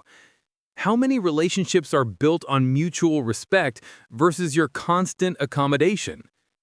If the answer makes you uncomfortable, that's okay. That discomfort is information. It's telling you there's work to do here. Honesty to speak, boundaries to set. And yes, it will be scary. Yes, some people won't handle it well. Yes, you might lose relationships you thought were solid. But you'll also discover something incredible. The relationships that survive your boundaries become deeper, stronger, more real. Because they're no longer built on your self-abandonment. They're built on mutual respect, on honesty, on the understanding that both people have needs, both people have limits, and both people are responsible for communicating them. 6 months from now, imagine this. You have a boundary. Someone crosses it, and you don't spiral into guilt. You don't question whether you have the right to be upset. You don't minimize it or make excuses for them. You simply, clearly, calmly address it. Hey, that crossed the boundary for me. I need you to not do that. No apology, no long explanation, no softening it to make them comfortable. Just the truth. And they might react badly. They might get defensive, angry, dismissive, and you don't absorb it. You don't take responsibility for their reaction. You just observe it. And you think, this is information. This is showing me whether this person can handle me having needs. And if they can't, If they make you the problem for having a boundary, you don't fight, you don't defend. You just quietly note it and adjust your level of investment accordingly. Because you finally learned, boundaries reveal people. They show you who's capable of real relationship and who's only there when it's easy. They show you who respects you and who just tolerates you as long as you're useful. They show you who can handle your full humanity and who needs you to stay small. And that revelation might hurt, but it's also freedom. Because you're no longer wasting your energy on people who can't meet you where you are. You're no longer performing for people who will never truly see you. You're finally investing in relationships that are reciprocal, respectful, real. And those relationships, they don't feel like betrayal when you have boundaries. They feel like relief. Because you're not walking on eggshells. You're not managing their emotions. You're not sacrificing yourself to keep the peace. You're just being honest, and they're handling it. And the relationship is stronger because of it. This is what you've been missing your whole life while you've been treating boundaries like betrayal. The freedom of being honest, the relief of being known, the peace of being in relationships where you don't have to hide your limits. So here's your practice. Start telling the truth. Not brutally, not harshly, but clearly. When something doesn't work for you, say so. When you need something, ask for it. When someone crosses a line, address it. And when the guilt comes, because it will, remind yourself, this is not betrayal. This is integrity. I am not abandoning anyone by honoring my limits. I am creating the conditions for real connection. Because the people who love you, truly love you, don't want you to sacrifice for them. They want you whole, present, honest. And the only way to be those things is to have boundaries. Not walls, not rejection, not betrayal. Just honest, loving, and necessary limits that allow you to show up as your real self instead of a depleted, resentful version performing care you don't actually feel. Boundaries are not betrayal. They're the foundation of every healthy relationship you'll ever have, including the one with yourself. Chapter 10. The Death of Who You Pretended to Be. There's a funeral happening inside you. You might not recognize it as that. It feels more like restlessness, discomfort, a vague sense that something's ending, but you can't quite name what. What's dying is the person you pretended to be. The version of you that smiled when you wanted to scream, that said yes when you meant no, that carried everyone's emotional weight and called it love. The version that was always available, always understanding, always fine. She's dying, and you need to let her. Because she was never real. She was a survival mechanism. A character you created to navigate a world that felt unsafe for your authentic self. And she served you. For a time, she kept you connected when you were too afraid to risk rejection. She kept you safe when being yourself felt too dangerous. But she's outlived her usefulness, and now she's suffocating you. Because the cost of maintaining her is too high. It requires you to constantly monitor yourself, to edit your words, to suppress your feelings, to shrink your presence. It requires you to live at a distance from your own life, watching yourself perform instead of actually experiencing anything. And you're exhausted, bone deep, soul tired, exhausted. Not from doing too much, but from being someone you're not. The death of the false self is not a clean process. It's messy, painful, disorienting. Because when you start dismantling the persona, when you start setting boundaries and speaking truth and choosing yourself, you lose your sense of identity. All the markers that told you who you were are gone. You're not the reliable one anymore, not the easy one, not the one who never complains. So who are you? You don't know yet. And that's terrifying. Because humans crave certainty. We want to know who we are, even if who we are is killing us. The unknown feels more dangerous than the familiar pain. So you're tempted to go back, to resurrect the false self, to return to people-pleasing because at least you knew how to do that. At least it felt safe. But you can't. Not really. Because once you've tasted authenticity, once you've felt what it's like to choose yourself even once, you can't fully return to the performance. It won't fit anymore. It'll feel like wearing clothes 3 sizes too small, constricting, painful, impossible. So you're caught in the in-between, the liminal space between who you were and who you're becoming. And this space, this death and not yet rebirth, is where most people give up. Because it's uncomfortable, because it's lonely, because everyone around you is reacting to your changes, and not all of them are reacting well. Some people are angry. You're not who they thought you were. You're not playing your role anymore. Some are confused. They don't understand why you're suddenly different, why you're setting boundaries, why you're not as available. Some are disappointed. They miss the old you, the easy you, the you who made their life simpler. And their reactions make you doubt yourself. Maybe I am being selfish. Maybe I am changing too much. Maybe I should just go back to how things were. But you can't go back. The door is closed. The false self is dying. And the only way through is forward, into the unknown, into the uncertainty of becoming someone you've never been allowed to be. Let me tell you what's on the other side of this death.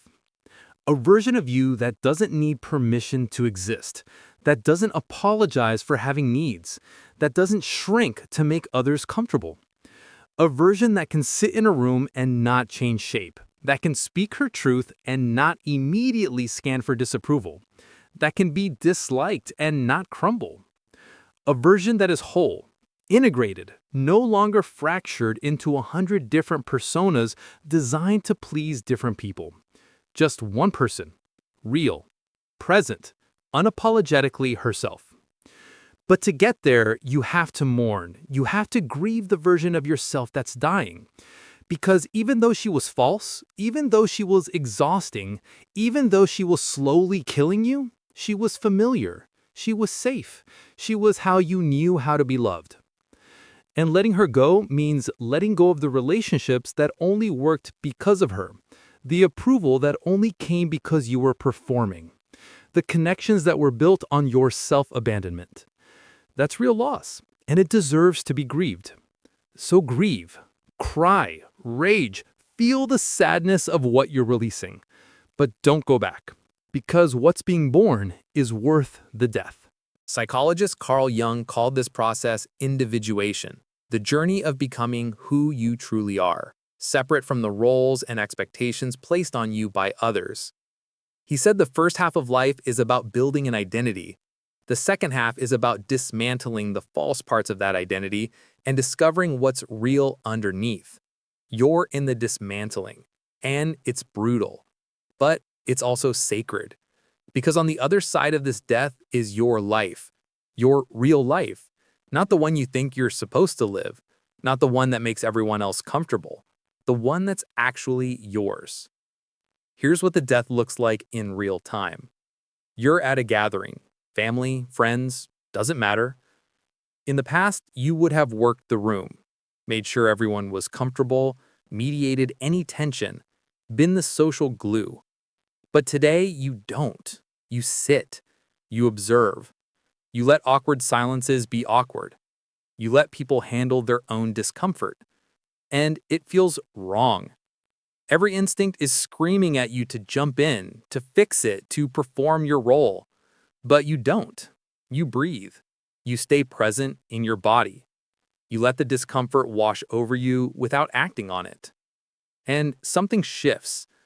People adjust. They fill the silence themselves. They handle their own emotions.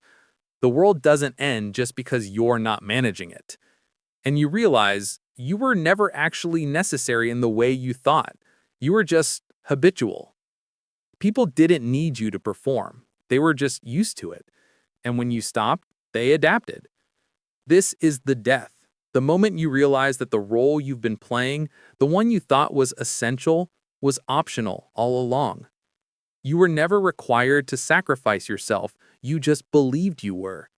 And that belief kept you trapped. But now you're free. Free to sit in rooms without performing. Free to let people be uncomfortable. Free to exist without constantly managing everyone's emotional experience. And it's disorienting. Because who are you if you're not the caretaker, the fixer, the emotional manager? You're just you, without a role, without a function, without a performance. And at first, that feels like nothing, like emptiness, like you've disappeared. But you haven't disappeared. You've just stopped hiding. The real you, the one underneath all the performance, is finally visible. And she's not nothing. She's everything you've been suppressing. She's the anger you've been swallowing, the desires you've been dismissing, the opinions you've been hiding, the needs you've been denying. She's messy, complicated, not always likable, not always easy. But she's real and she's powerful. And she's been waiting her whole life for you to let the false self die so she could finally live. 6 months from now, you won't recognize yourself. Not because you've become someone new, but because you finally become who you always were underneath the performance. You'll speak without rehearsing. You'll react without calculating. You'll exist without constantly monitoring how you're being perceived. You'll disappoint people and not spiral. You'll be misunderstood and not rush to explain. You'll be disliked and know deeply that it doesn't diminish your worth. You'll have fewer friends but deeper connections, smaller circles but more authentic presence, less approval but more integrity. And you'll realize the death of who you pretended to be was not a loss. It was a liberation. Because you're no longer performing. You're no longer pretending. You're no longer abandoning yourself to be loved. You're just being, fully, messily, imperfectly, powerfully. And the people who can handle that, they're your people. The ones who can't, they never were. So let her die, the false self, the people pleaser, the one who smiled through pain and called it strength. Let her die with dignity, with gratitude for how she kept you safe when you needed her. And then let her go. Because the person you're becoming doesn't need her anymore. You're strong enough now to be real, brave enough to be disliked, whole enough to stand alone. And that's not a death. That's a resurrection. Chapter 11. Learning to withstand love. You know how to earn love. You've been doing it your whole life.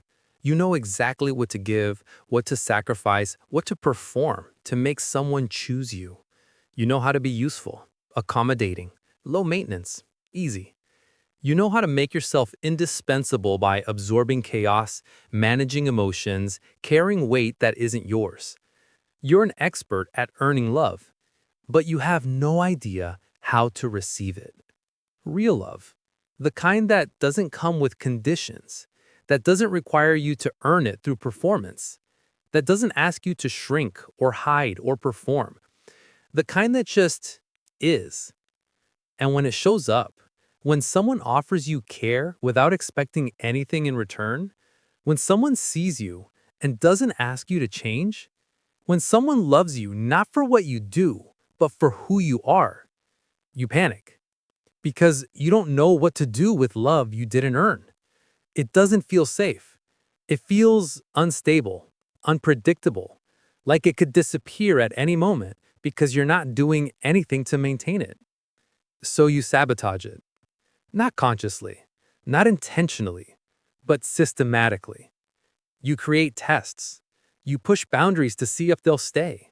You wait for them to prove they're going to leave, because in your experience, everyone eventually does once they see the real you. You overgive. You try to make yourself useful so that the love has a reason to continue. You perform.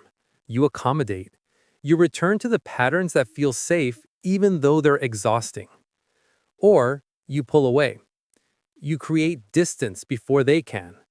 You disappear emotionally, physically, energetically, because leaving first feels safer than being left. This is what happens when you've spent your whole life believing that love is something you earn rather than something you deserve. You become incapable of receiving it, incapable of trusting it, incapable of resting in it. Because rest requires trust, and trust requires believing that you're worth loving even when you're not performing. And you don't believe that. Not yet. So when someone loves you freely, without demands, without conditions, without needing you to be anything other than yourself, it triggers every wound, every fear, every deeply held belief about your unworthiness. And instead of receiving it, you reject it. You deflect it. You find reasons it's not real. They don't really know me. If they knew the real me, they'd leave. They're just being nice. They want something. This won't last. You build walls around the very thing you've been craving your whole life. Because receiving love, real love, requires vulnerability. It requires letting someone see you, really see you, without the performance. And that's terrifying. Because what if they see you and decide you're not enough? What if the real you, the one without the people-pleasing, without the constant accommodation, isn't actually lovable? This is the fear underneath everything. The core wound that drives all the people-pleasing, all the performing, all the self-abandonment. The belief that who you are, at your core, is not worthy of love. And until you heal that wound, until you learn to believe that you are inherently valuable, not for what you do, but for who you are, you will continue to sabotage every genuine connection that comes your way.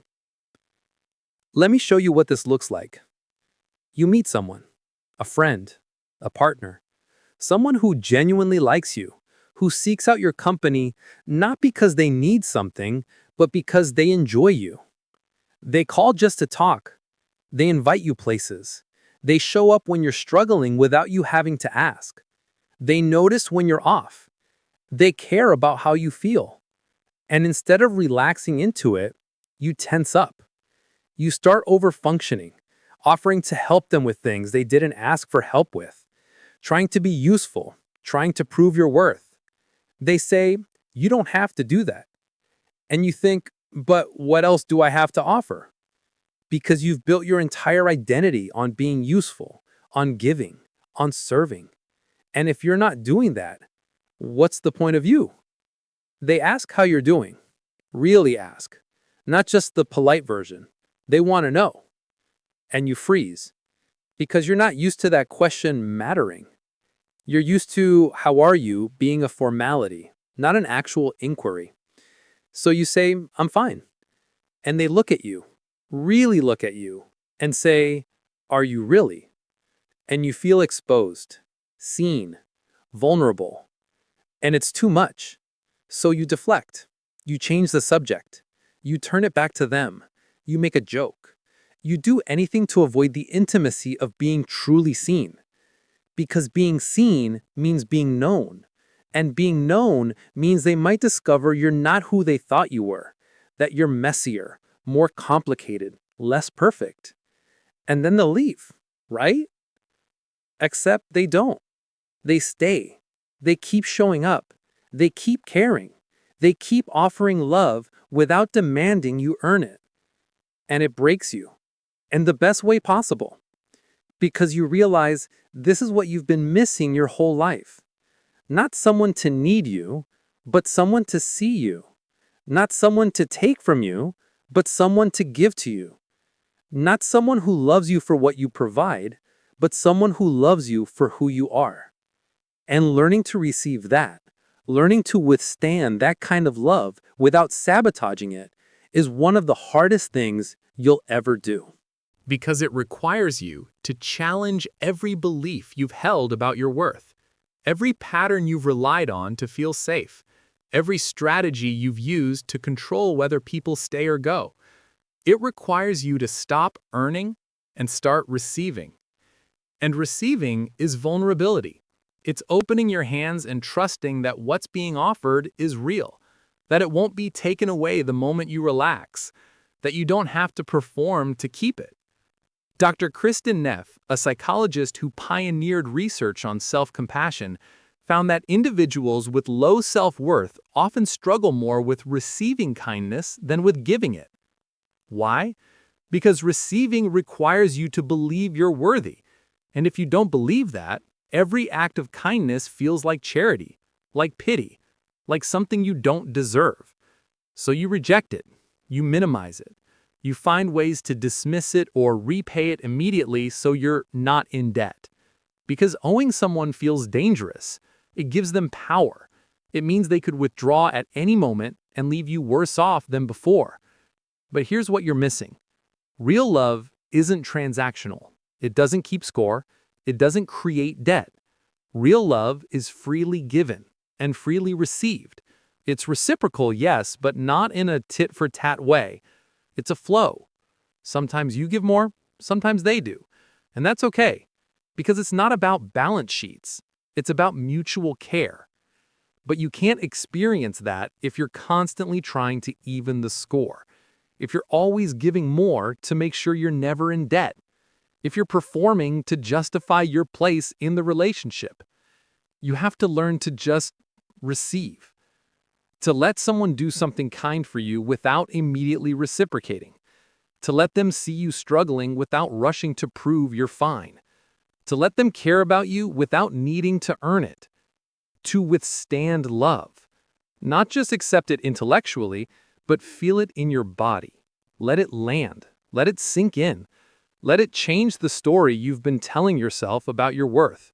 This is the practice. The next time someone offers you something, help, care, kindness, love, don't immediately deflect. Don't say, "Oh, you don't have to do that." Don't rush to reciprocate.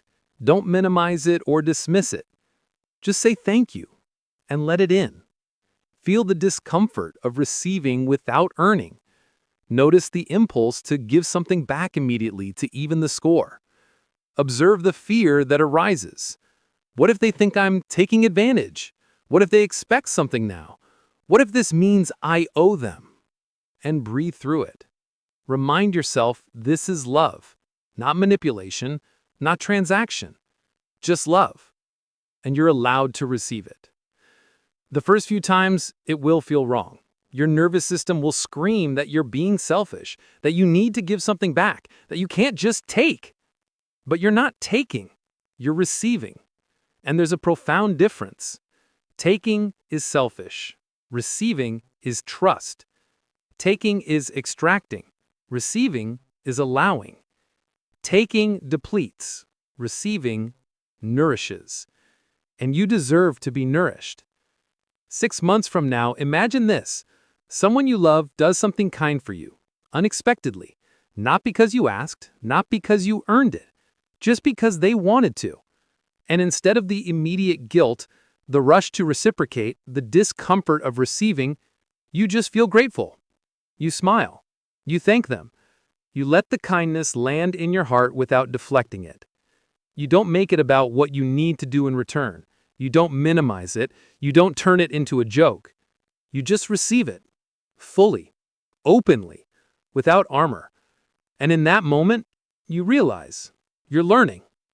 You're learning to believe that you're worthy of care, that love doesn't have to be earned, that you can be loved for simply being, not for constantly doing. You're learning to withstand love. And it's changing everything. Because when you can receive love, when you can trust it, when you can rest in it, you stop performing. You stop overgiving to justify your presence. You stop shrinking to avoid taking up space. You stop people-pleasing to maintain connection. You just show up as yourself. Imperfect, needy sometimes, messy sometimes, human. And you trust that's enough. Not because you finally perfected yourself, but because you finally accepted that perfection was never the requirement. The people who love you, really love you, don't need you to be perfect. They don't need you to earn their care. They don't need you to perform. They just need you to be real, to be present. So let them in. And when you can do that, when you can withstand being loved without the armor, without the performance, without the constant earning, you experience connection you've never known. Not the shallow kind built on transaction, not the obligatory kind built on guilt, not the conditional kind built on performance. The real kind, the deep kind, the kind that sees you and chooses you anyway, the kind that doesn't ask you to be anything other than yourself. This is what's waiting on the other side of learning to receive. Not just relationships that work, but relationships that heal. Not just love that you maintain through constant effort, but love that simply is. Not just connection that exhausts you, but connection that restores you. And all it requires is this: believing you're worth it. Not because of what you do, not because of what you provide, not because of how useful you are, just because you exist. You are worthy of love simply because you are. And the moment you believe that, truly believe it, everything changes. You stop running from love. You stop sabotaging it. You stop testing it. You just receive it. And in receiving, you finally experience what you've been searching for your whole life: the feeling of being enough, exactly as you are. Chapter 12. The Grace of Indifference. You've been afraid of the wrong thing.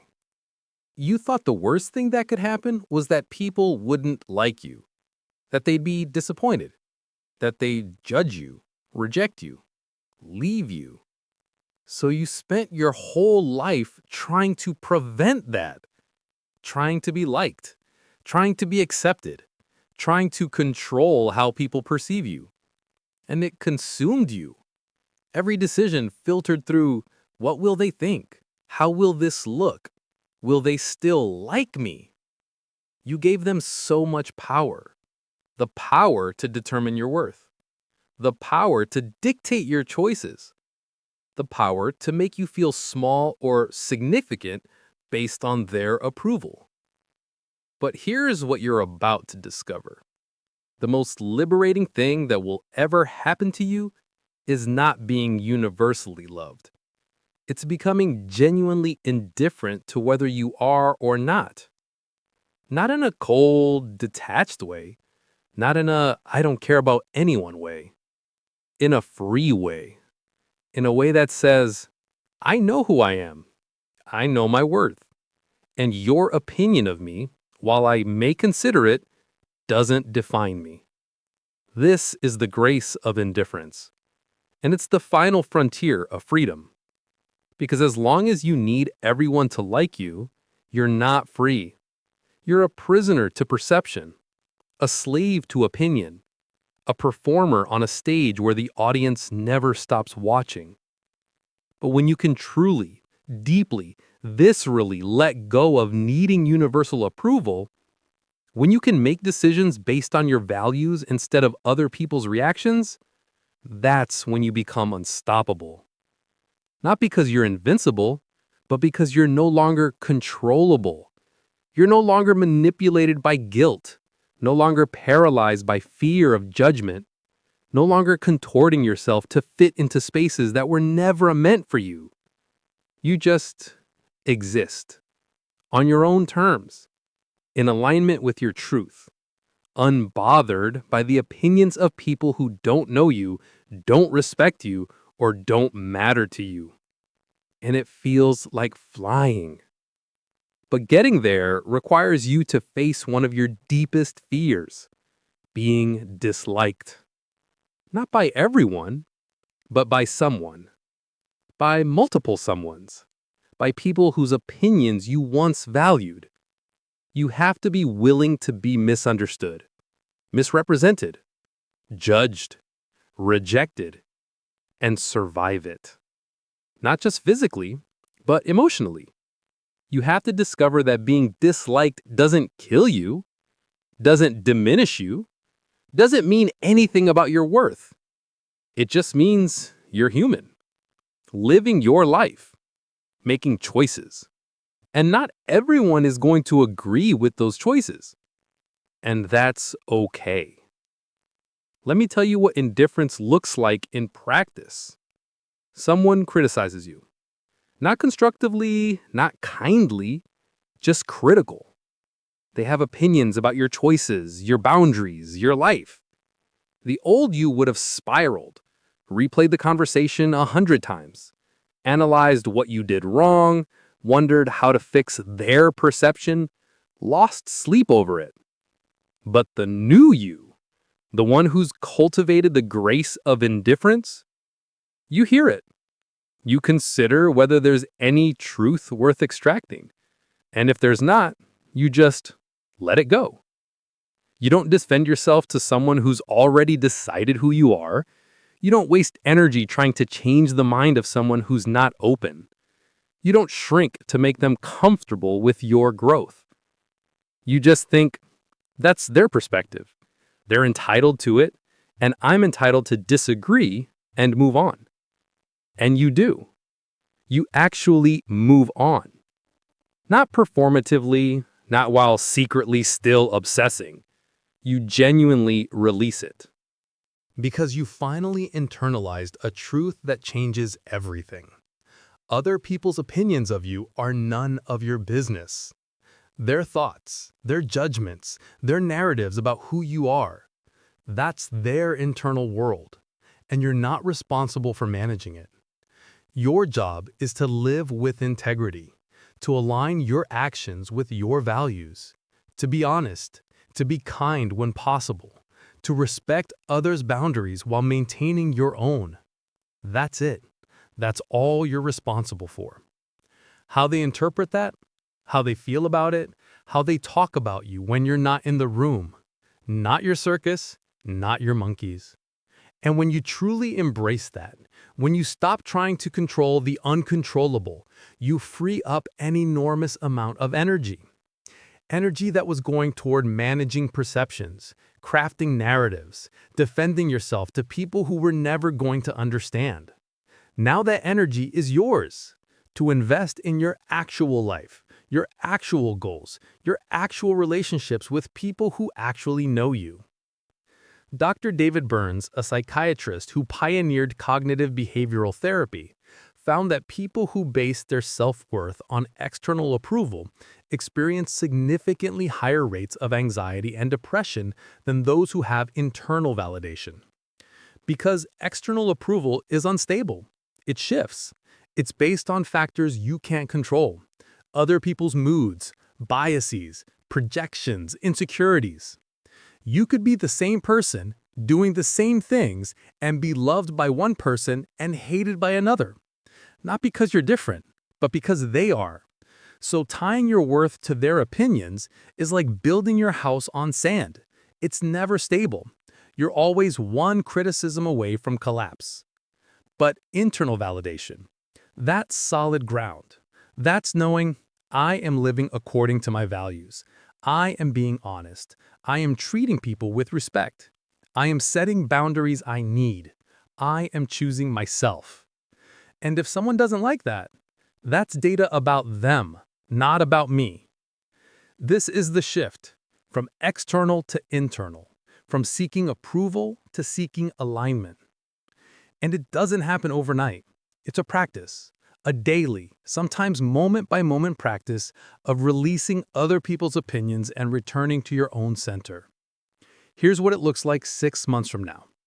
You make a decision, a big one, a career change, a relationship ending, a boundary that upsets people, a choice that goes against what others expected.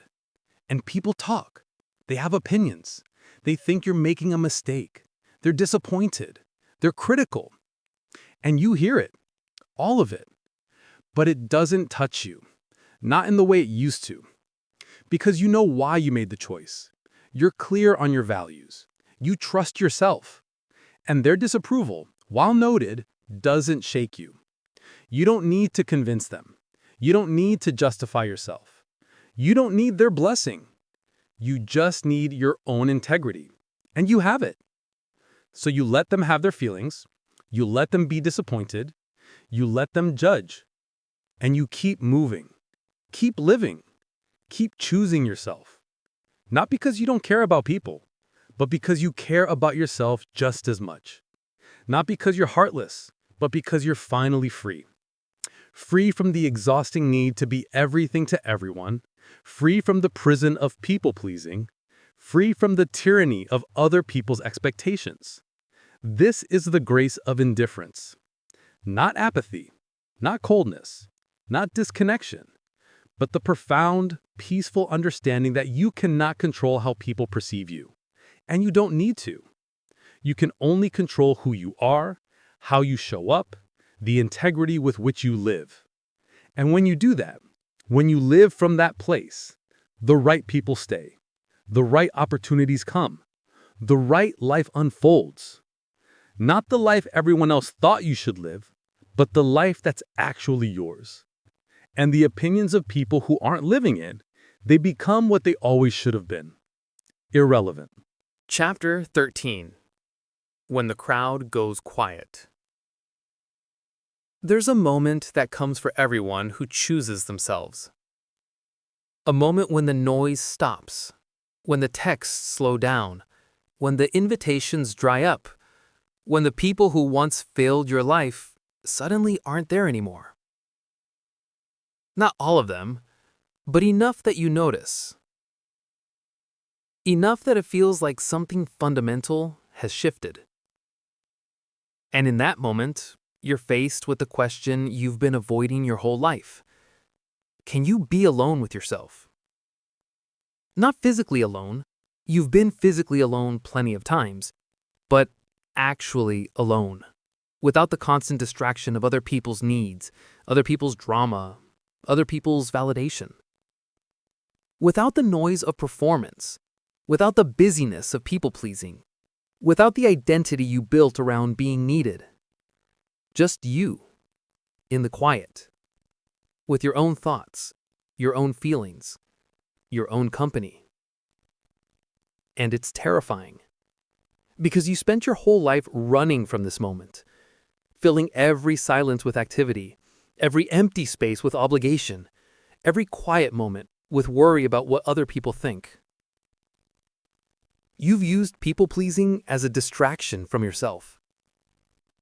From the discomfort of not knowing who you are when you're not performing. From the fear that maybe underneath all the roles and masks and constant accommodation, there's nothing there. Or worse, that there is something, but it's not enough, not interesting enough, not valuable enough, not lovable enough. So you stayed busy. You stayed needed. You stayed surrounded by people.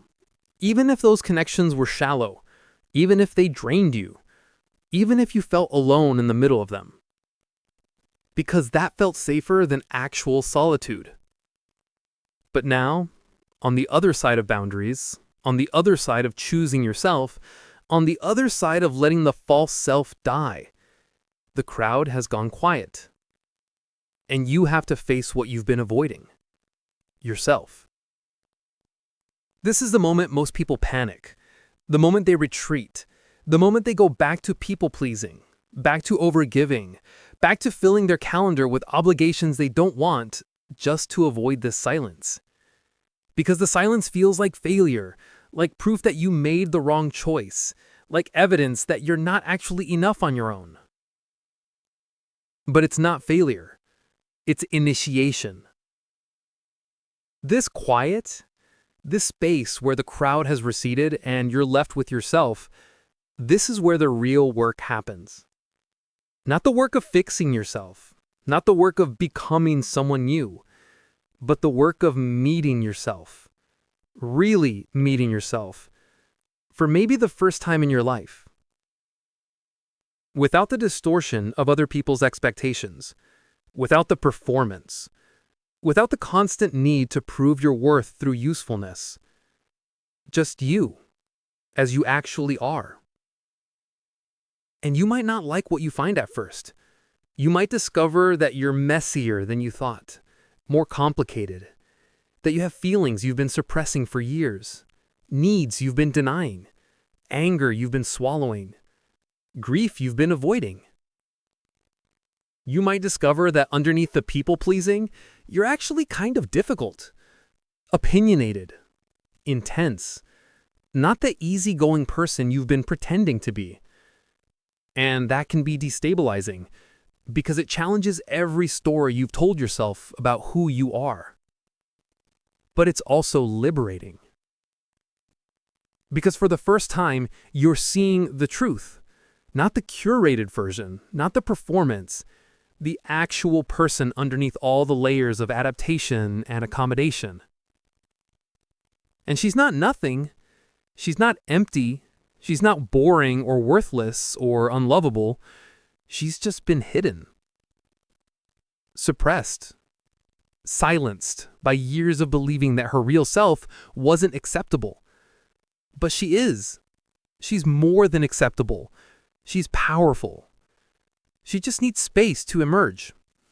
And the crowd being quiet, that's the space. Let me show you what this looks like.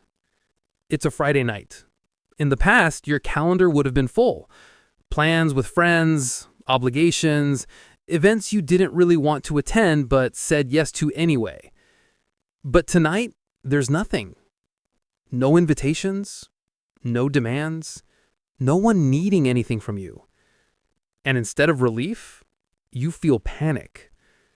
Is something wrong with me? Why isn't anyone reaching out? Have I pushed everyone away? Am I going to be alone forever? The thoughts spiral. The old fear surfaces. The fear that setting boundaries meant losing everyone. That choosing yourself meant ending up isolated.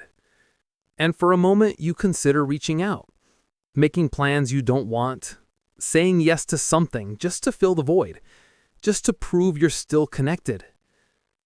But you don't. You sit in it. You breathe through the discomfort. And slowly, something shifts. The panic subsides, the fear softens, and in its place, curiosity. What do I actually want to do right now? Not what I should do, not what would make me look good. What do I want? And you realize you don't know. You've been so busy accommodating everyone else's desires that you've lost touch with your own. So you experiment. You try things. Maybe you cook something you've been wanting to try. Maybe you watch something weird that no one else would want to watch. Maybe you sit in silence and just think. Maybe you cry. Maybe you journal. Maybe you rage at everything you've been holding in. Whatever it is, it's yours. Not performed, not curated, not designed to impress anyone. Just yours. And in that space, that quiet, solitary, initially uncomfortable space, you start to remember who you are. Not who you've been trying to be, who you actually are. Your real preferences, your real opinions, your real desires, the things that light you up, the things that drain you, the life you actually want to live when you're not busy living for everyone else. This is the gift of the quiet, the gift of the crowd receding. It's not punishment, it's not abandonment, it's not proof that you're unlovable. It's space, sacred, necessary space to come home to yourself. Psychologist Anthony Storr, who spent decades studying solitude, found that the capacity to be alone, truly alone, without distraction or distress, is one of the strongest indicators of psychological maturity and well-being. He wrote, "The capacity to be alone is a valuable resource when changes of mental attitude are required. After major alterations in circumstances, fundamental reappraisal of the significance and meaning of existence may be needed. You're in that reappraisal, that fundamental shift, and it requires solitude. Not forever, not as a permanent state, but for now, for this season, while you're shedding the old identity and discovering the new one. And yes, it's lonely sometimes. Yes, it's hard. Yes, there are moments when you wonder if you made a terrible mistake. But there are also moments of profound peace. Moments when you realize, I'm okay. I'm actually okay on my own. I don't need constant validation to know I matter. I don't need constant company to feel worthy. I don't need to be needed to have value. I can just be. And that's enough. 6 months from now, imagine this. It's another Friday night, and again, you have no plans. But this time, there's no panic, no spiral, no desperate urge to fill the space. Just contentment. You've learned to enjoy your own company. You've discovered what you actually like to do when you're not performing for anyone. You've built a relationship with yourself that's nourishing, not depleting.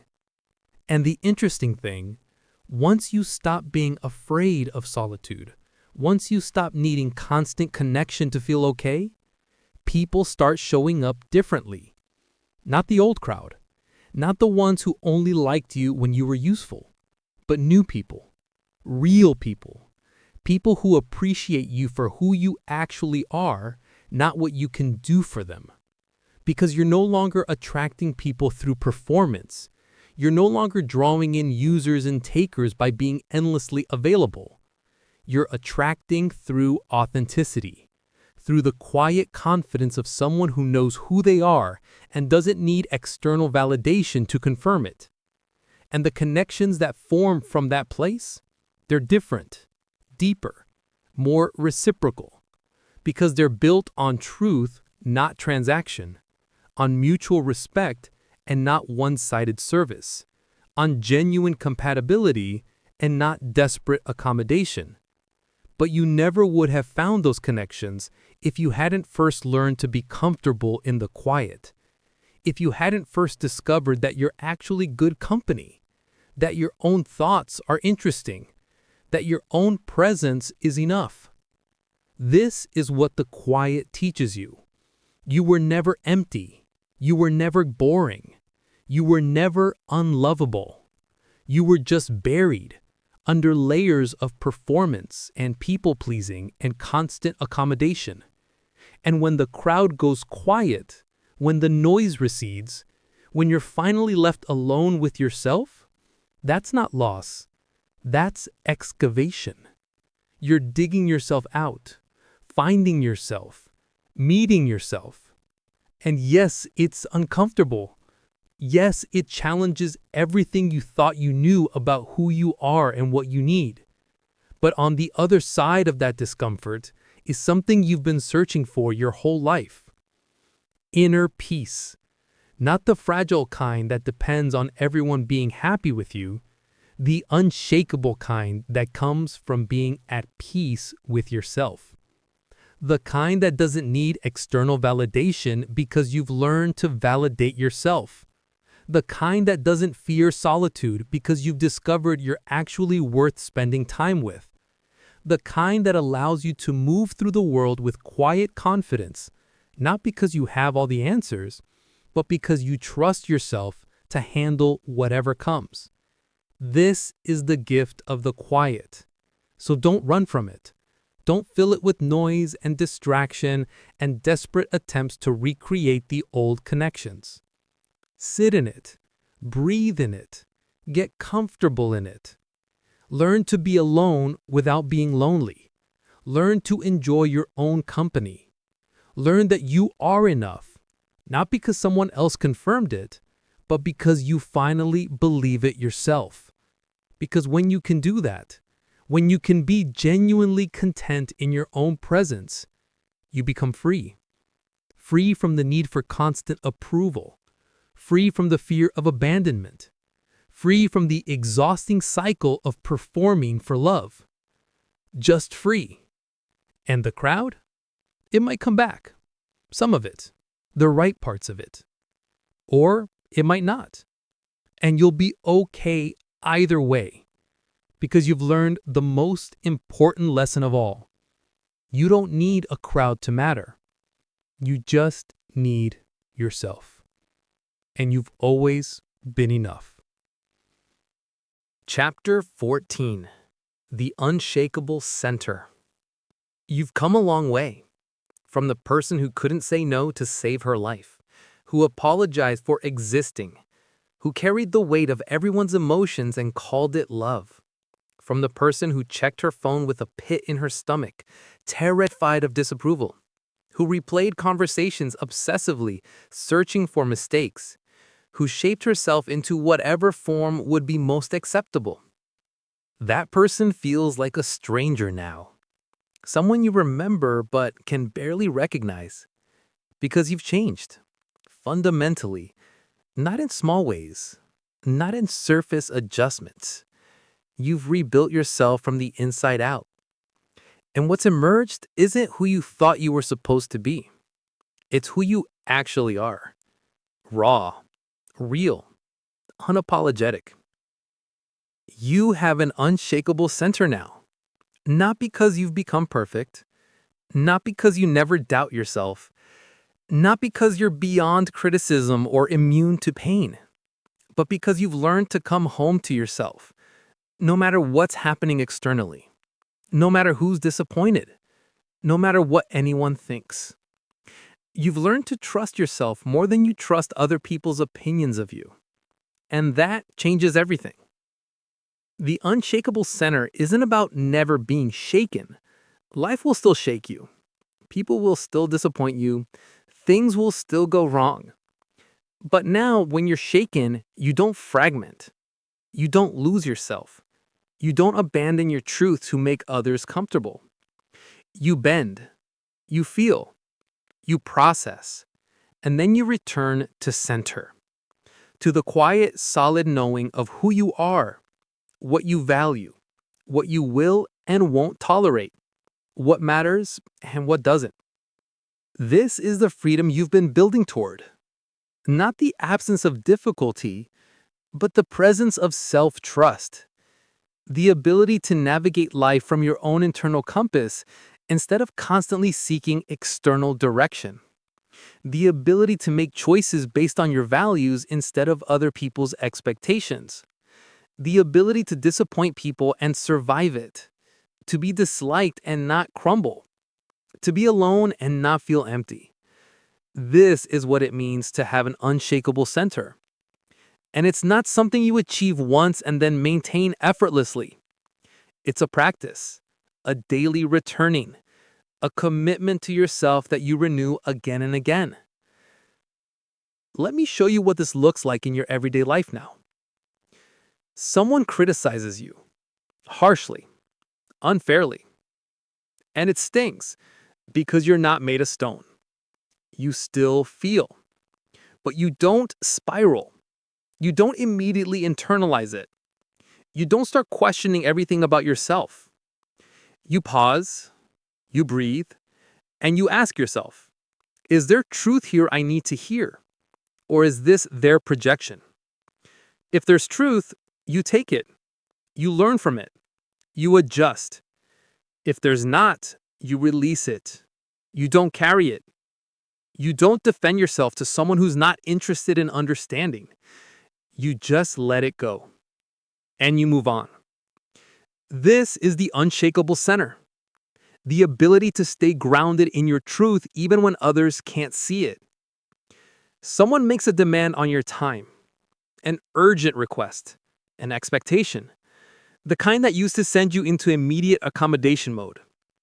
But now you pause. You check in with yourself. Do I have capacity for this? Do I want to do this? Is this aligned with my priorities? And if the answer is no, you say no. Simply, clearly, without the old guilt spiral. I can't do that. And when they push back, when they try to guilt you, when they make it about how you're letting them down, you hold your ground. Not aggressively, not defensively, just firmly. I understand you're disappointed, but my answer is still no. And you let them have their feelings without taking responsibility for them. This is the unshakable center, the ability to maintain your boundaries when others don't like them. You're in a relationship, friendship, romantic, family, and something doesn't feel right. The dynamic is off. You're giving more than you're receiving. You're accommodating more than you're being accommodated. In the past, you would have stayed. You would have tried harder. You would have bent yourself into a pretzel trying to make it work. But now you address it. You have the hard conversation. This doesn't feel balanced. I need things to change. Here's what I need. And if they can't meet you there, if they are unwilling to adjust, if they make you the problem for having needs, you leave. Not with drama, not with rage. Just with the quiet dignity of someone who knows her worth. You don't stay in relationships that require you to abandon yourself. You don't fight to convince someone to value you. You don't settle for crumbs and call it connection. You just walk away, and you're okay. This is the unshakable center, the ability to choose yourself even when it means losing someone you care about. These aren't abstract concepts anymore. They're how you live, day to day, moment to moment. You've internalized a truth that most people never learn. Your worth is not up for debate. Not by others, not even by yourself on your worst days. You are valuable simply because you exist, not because of what you achieve, not because of who approves of you, not because of how useful you are, just because you are. And when you live from that truth, when you make decisions from that foundation, you become unshakable. Not perfect, not invincible, not beyond hurt or doubt, but grounded, centered, solid. Research from Stanford University's Center on Adolescence found that individuals with strong internal locus of control, the belief that they are the primary authors of their own lives, experience significantly better mental health outcomes, more satisfying relationships, and greater overall life satisfaction than those who depend primarily on external validation. You've developed that internal locus of control, not through arrogance or denial, but through the hard work of learning to trust yourself, through countless moments of choosing yourself when it was uncomfortable, through setting boundaries when it risked disapproval, through speaking your truth when silence would have been easier. Through all of it, you've built something unshakable inside yourself. And now, 6 months, a year, 5 years from now, you'll look back and barely recognize the person you were when you started this journey. The one who couldn't disappoint anyone, who shaped herself into whatever was needed, who believed her value was conditional on her usefulness. She's gone. Not erased, but integrated. You honor what she gave you, survival, connection, safety in uncertain times, but you don't live from her anymore. You've evolved beyond her.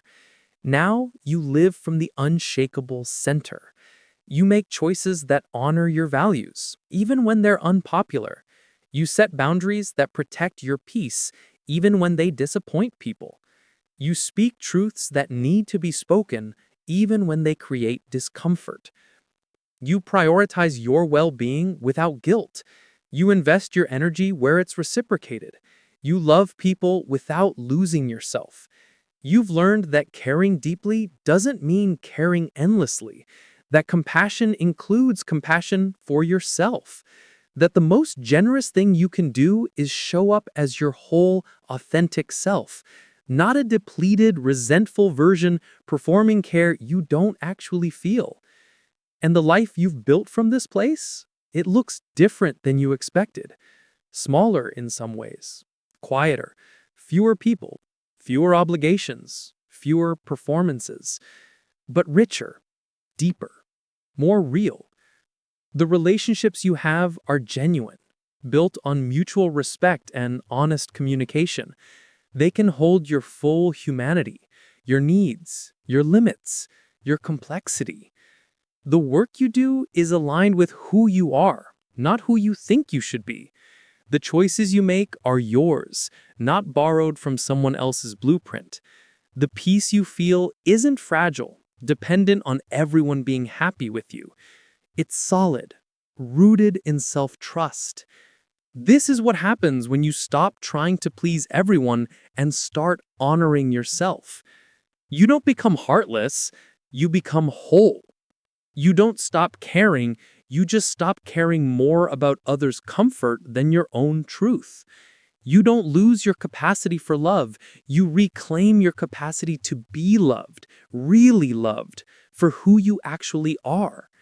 And that unshakable center you've built, it becomes your compass, your anchor, your home.